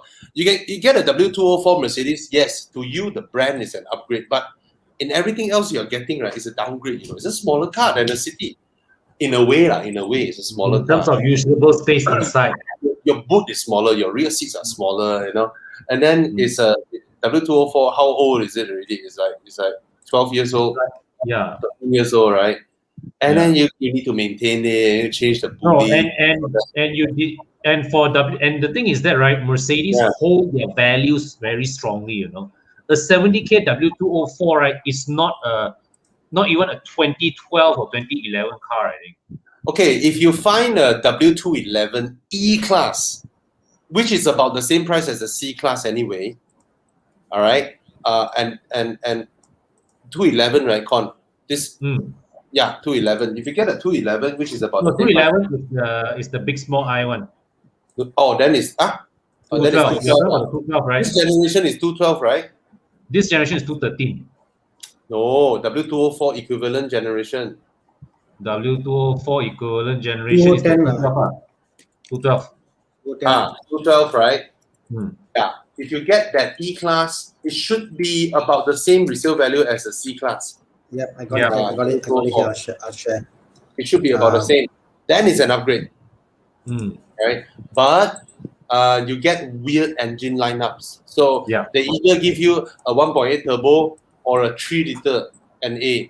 All right, the 3-liter NA is bulletproof, but it's a lazy engine. You pay a lot of road tax, but it's not particularly powerful. It's like 210 horsepower. But it's a reliable engine. Freaking reliable. The 3-liter W2. No, this is 2.0. No, so that was the years. Yes. The one, is it 59K? The white color one, just now. Yeah, 2012.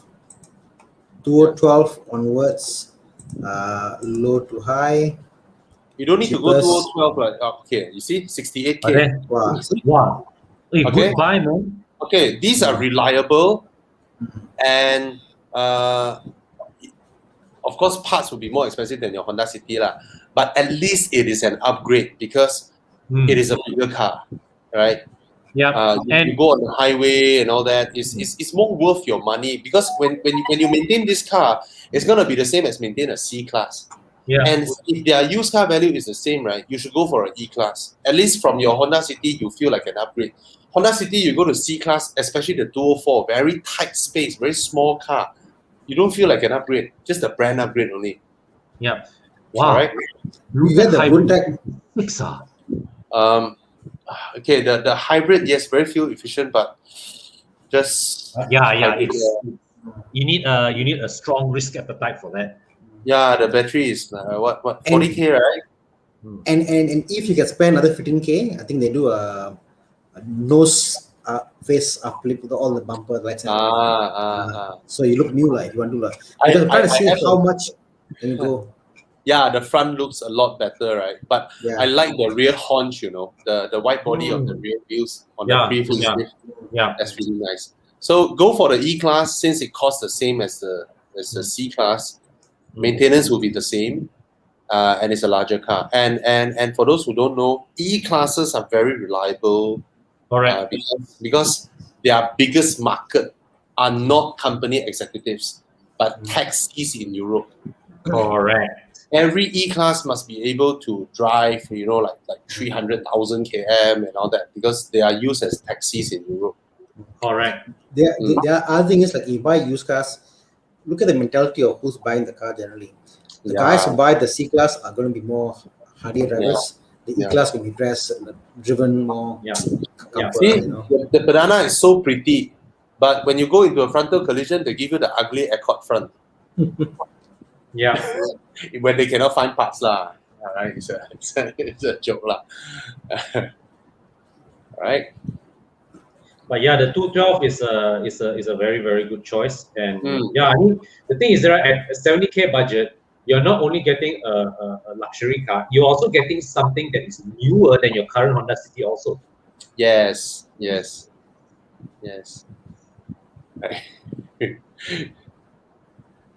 All right. Any other questions? Z4. Which generation is the best to buy now? The one that you can get a loan. The one you can afford. I was about to say that. Yeah, the one that you can get a loan.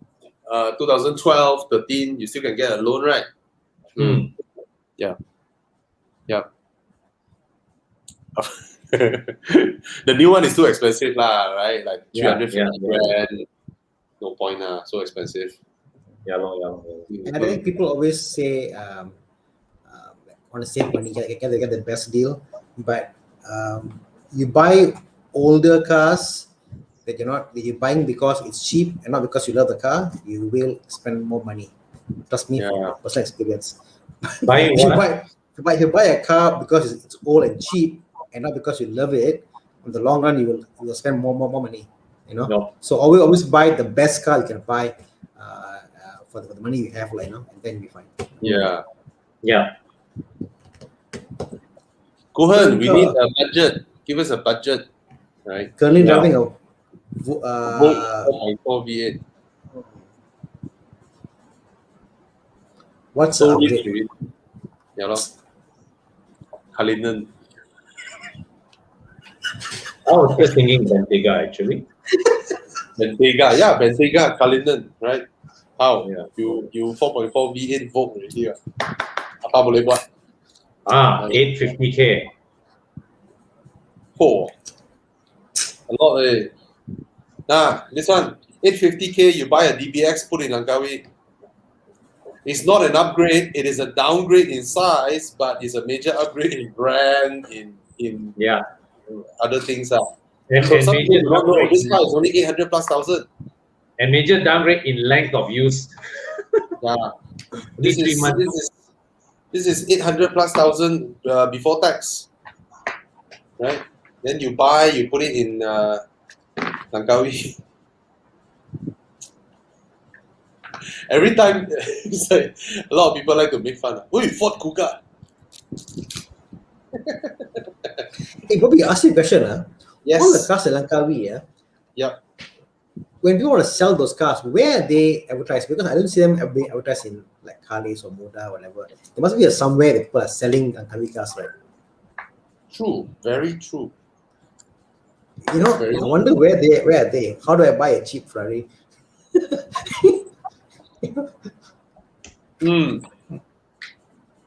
But the thing is, sometimes if you go car list, you can find cars that are listed. Yeah, correct. And then they say price before tax, right? Correct. Yeah, something. Yeah, lor. But And those cars they will park in Langkawi, right? Their goal is to park there.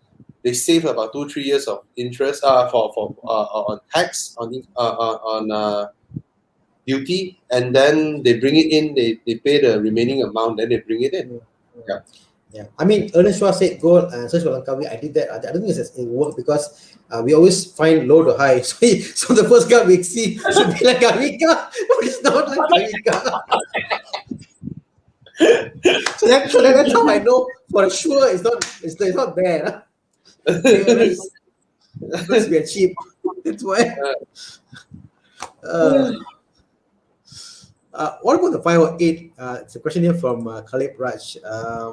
Work in the Peugeot 508.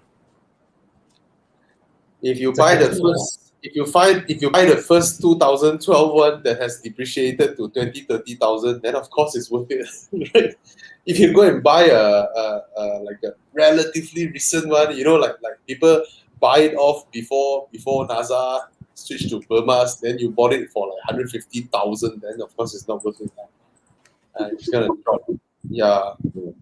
So I don't know which one. The interior is not bad. The interior with the facelifted interior, with those LED lights and stuff. The interior is actually quite nice. Oh yes. Actually, the 508 is a very nice car, both inside and what do you pay for? Yeah. I almost considered it. At the time when I was considering a 508 diesel wagon with my S4 wagon. Because I like that car so much. The drive, the power, the panoramic roof, the design of the car. Oh yeah, it's beautiful. It's beautiful. Oh my god, a 215 508. Guess how much? Not sure. The prices. Huh? What? You not? What? 8,000. Show us, bro. Wait, let's get again. What's the price? 2015. Where are we? Where are you? Where's Simyat? Okay, hey. 1 second. Stop. While he's looking for it. Yes, Aiman Faiz. Good car. Buy. Good. Buy. Yeah. This is the Prince engine, 38K. Can't argue. Wallah. Crazy, and even if let's say you go for a newer one, I mean, I think because they sold with fire warranty, I believe, right? So even the 70K, it's gonna be steep already, I think. Oh, diesel 2.2. Diesel. Yes. Yeah. Reliable engine. This shape is right. This look is good. The front look is very nice. I prefer this shape. This is one interior. One of my close friends. And the interior of this at least got a cup holder. Yeah. This interior is fantastic. Yeah. Yeah. Talking about this interior, bro. The center console got no place to put things on, The pre-facelift. Really? Yes, there's no cubby holes in the tunnel. Behind the gear lever there's no cubby space one. You only put it inside the armrest glove box. So the facelift is on 216. Oh, you bargain eh. Oh, Bargain. the interior of this car is very nice. Even the exterior is Very nice. nice. The interior, I was shocked in the interior. So such a good value. Okay, this diesel engine is the 2.2 diesel engine is the same as the Ford Ranger one, so it's reliable. Pickup truck diesel engine. You don't need Euro 5 for this car. If you buy the 2.2 diesel, you don't need Euro 5. Yeah, very nice, very nice. Oh, bargain way. You know why Mark's making the comment there? Who? Where? Mark Francis making a comment there because his dad has one. That's how I know. He's entrusted to drive all the family car around the 7 cities and all that. So yeah, one of the cars is right. Yeah. My friend also have one 2012 car. This one is a wagon with a panoramic roof. With a panoramic roof. Sorry? One? No, I didn't say anything. No. Oh, I got someone just now. Sorry. Yeah, my friend, 2012 with the panoramic roof. So his panoramic roof cracked already, Then he checked the price. He checked the price of the panoramic roof. Then he looked at his used car value and said, "I forget about it." Like the only reason why the car is still there is because the car is good and it's not worth to sell because lost so much money in depreciation. Yeah. It's just crazy. Wow. Oh, it's the diesel. This one with the double. $6,000. Hey, double wishbone front suspension, right? Yeah, no. It's very weird, The petrol has McPherson's thrust, but the diesel is double wishbone. Yeah, the diesel has a higher spec suspension. It's a fantastic car. Yeah. Look at the center console. Look at it. You cannot put cups, nothing. You cannot put your wallet. You cannot put your phone. It's like, what the hell? Yeah. Is going on?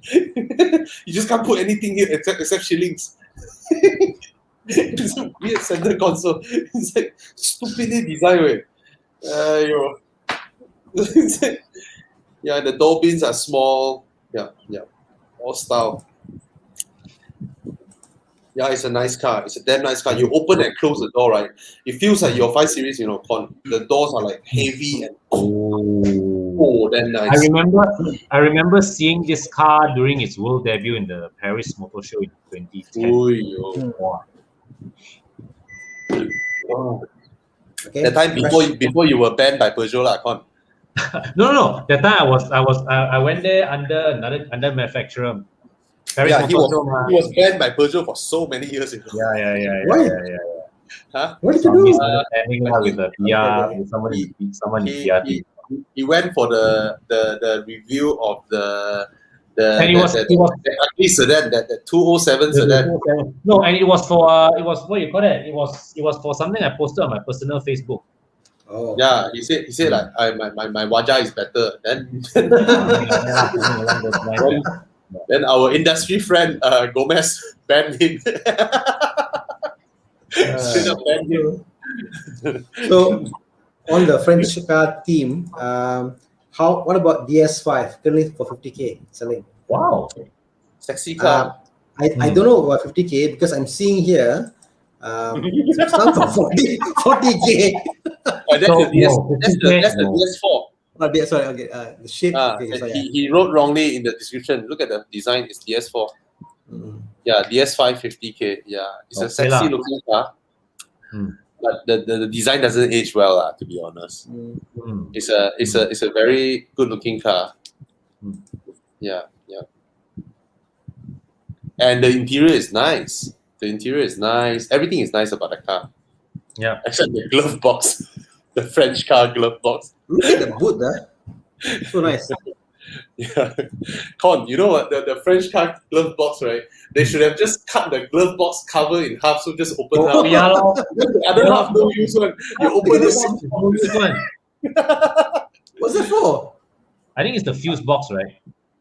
What's that? Anna is asking about the gear lever, is it? What's the space for? This is to put coins, This is to put your all 4 fingers in to gently pull the parking brake. Yeah. Oh my god. All 4 fingers. I'll give them that. Hey, look at the seats, bro. Beautiful. Nice, beautiful. Beautifully finished. Yeah. Yeah. Yeah. It's a good looking car. Yeah, it is. It is. No question. No question. And you get controls on the roof, so you feel like you're driving a plane. Yeah. Yeah. You get controls on the roof. One thing the French DS lah, especially Citroen, right? They know how to create showmanship. Yeah. Can buy. It's for 50K. Yeah, for 50K. Okay. The white looks nice. Oh, red color. Oh, look at that. The drama you get for 50,000, bro. The drama you get. And these are quality seats. For money prices, oh, look at that. Even oh my God, look at the infotainment. Oh. What is that? Is that a clock here? That's a clock with a, push button. Yeah. I love cookie design. The French, when they want to, they just go extravagant, the French. Yeah. And then the Germans look at it, the Germans will be like. There you go, Bobby. This is the top control you're talking about. Yeah. Nice. Yeah, they give you that feeling that you're driving a plane, Oh, look at the top. the sunroof. Yes, they individually open. 3 of them. This is cool. This is individually controlled. Oh, this is great value, huh? And you have overhead compartment. Huh? You have overhead compartment. Yes, a compartment. Yeah, that's the French for you. So 50,000 for something quirky, yes, go ahead. Yeah. You know? 13. Yeah, get it, man. Yeah. It's worth buying. Interesting. All right. Yeah, let's finish off a few questions. I think Tana damn tired already, right? This one, this one 630 GT. Buy. But 394K, 6,000 more, and you buy Maserati Grand Cabrio.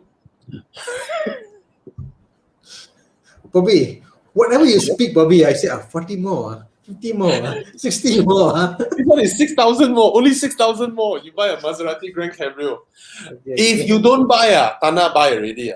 If you buy, Tana couldn't get it already.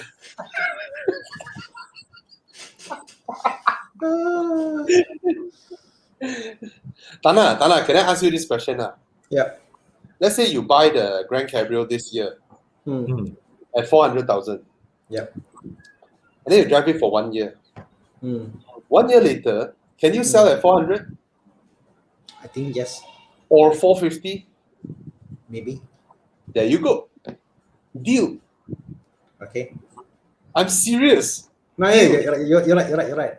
There's only 1 or 2 in the market. You buy, you drive 1 year, you're the only one. You put it back up 450. It's like... Actually, when I saw this came out in August, it was the only one. Yeah.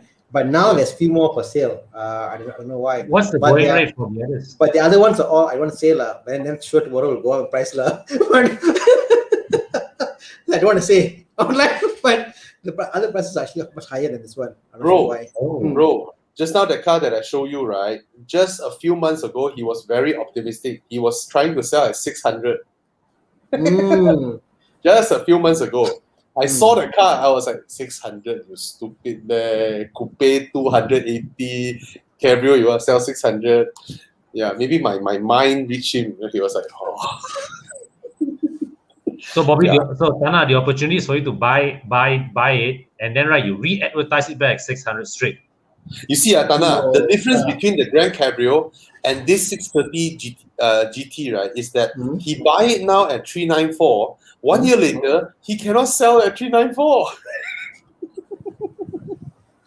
I'm sorry, but it's a good car. Okay, this is a good car for your budget. This is a great car. I like this car. Yeah. But try and get more discount from BMW, because let me tell you this, my friend who was driving a F10 5 Series, he was like, Bobby, can you come and can you go with me to the showroom? I want to look at the new G30 5 Series. So we arrived at the showroom, right? I was like, bro, you're driving F10, some more facelift, 528i. Then you go buy a G30, right? And you after you bought already, you pay and all that, right? You go back to your office, you go home, you're like, why nobody cares because they didn't realize you changed. Can you buy something different? So I pointed him at the 6 Series GT. That time, right, it was just launched. BMW launched it at 460,000. And we look at the car, then he was like, hey, this one quite special. What, rear seat, what. I tell you, that was the time when BMW was fighting sales figure with Mercedes-Benz. Remember that time, they were chasing each other, right? Yeah. I tell you, straight up from 460, BMW made him an offer that he immediately signed. 460 brand new, they offer him 370. But the deal is he has to bring the car back and drive it from 0 to 2,000 km, then only come back and do the name change. Yeah. Then only they put it under the pre-owned. Yeah. It's like, yeah, that was hilarious. So, Very 9.4, maybe you can try and argue some deals. I'm not sure. All right. Okay. Do we have any last? Let's take the last one. Last attempts to. Chiang, want to show the Grand Cabrio again? I'm sorry, Tana. I just want to tell you. Well, I'm on this side looking at what you call how much is the installment, all that. Okay, bro. S-Class S450, 3-liter turbo engine, right? Con. Yeah. Okay, Yes. good car. Yes. 400,000. Buy. Yeah. Buy. Don't expect to drive it for 1 year and sell it at 400K, just like Tana. You couldn't. Because Tana Grand Cabrio. Even though your S-Class has the same 4-seater, just like Tana's Grand Cabrio.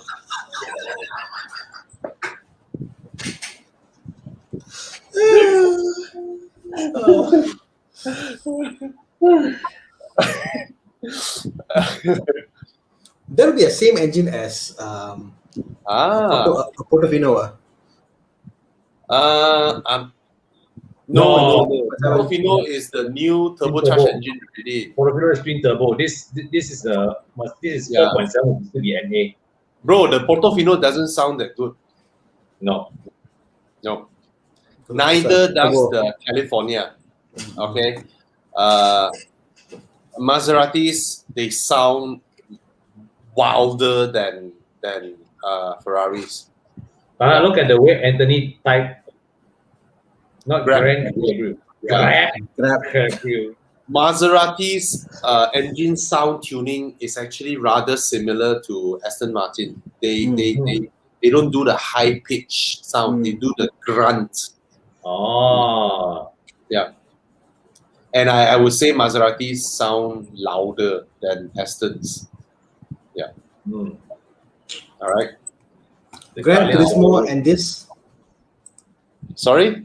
Gran Turismo and this? Grand Cabrio lah, bro. Really, yeah? Grand Cabrio, bro. Right? This is just rare shit, bro. Yeah. Rare. Yeah.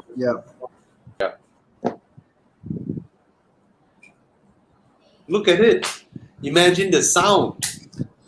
Right? Imagine the sound.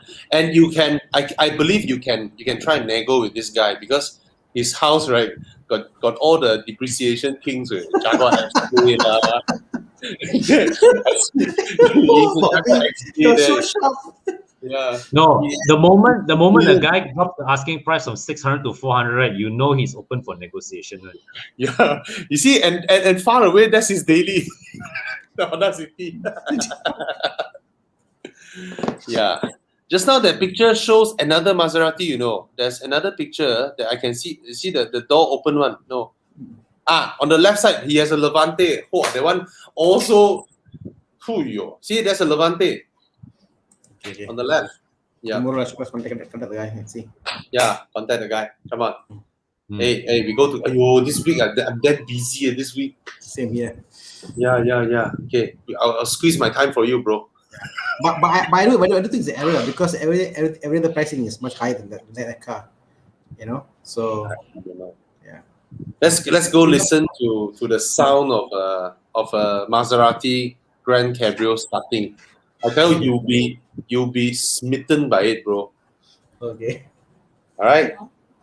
Hey guys, I think enough of poison tonight. Good night, everybody. I've had enough laugh already. Same here. Good night, everybody. Join us next week, and Thursday, Tana might have something. Tana might not have something. I'm not sure, lah. But I'll try to. I'll be there, lah. Yeah. Okay. Tana. Good night, guys. Yes. Confirm what? Power Racing 1 tank every month on me. Okay. I'll think about it. Okay, first 6 months, 2 tanks. First 6 months, 2 tanks. Yeah. Wow. Right. Bang, bang. Wow. Sure. Sure. Okay. Good night, everybody. Bye. Good night, guys. Good night, guys. We'll be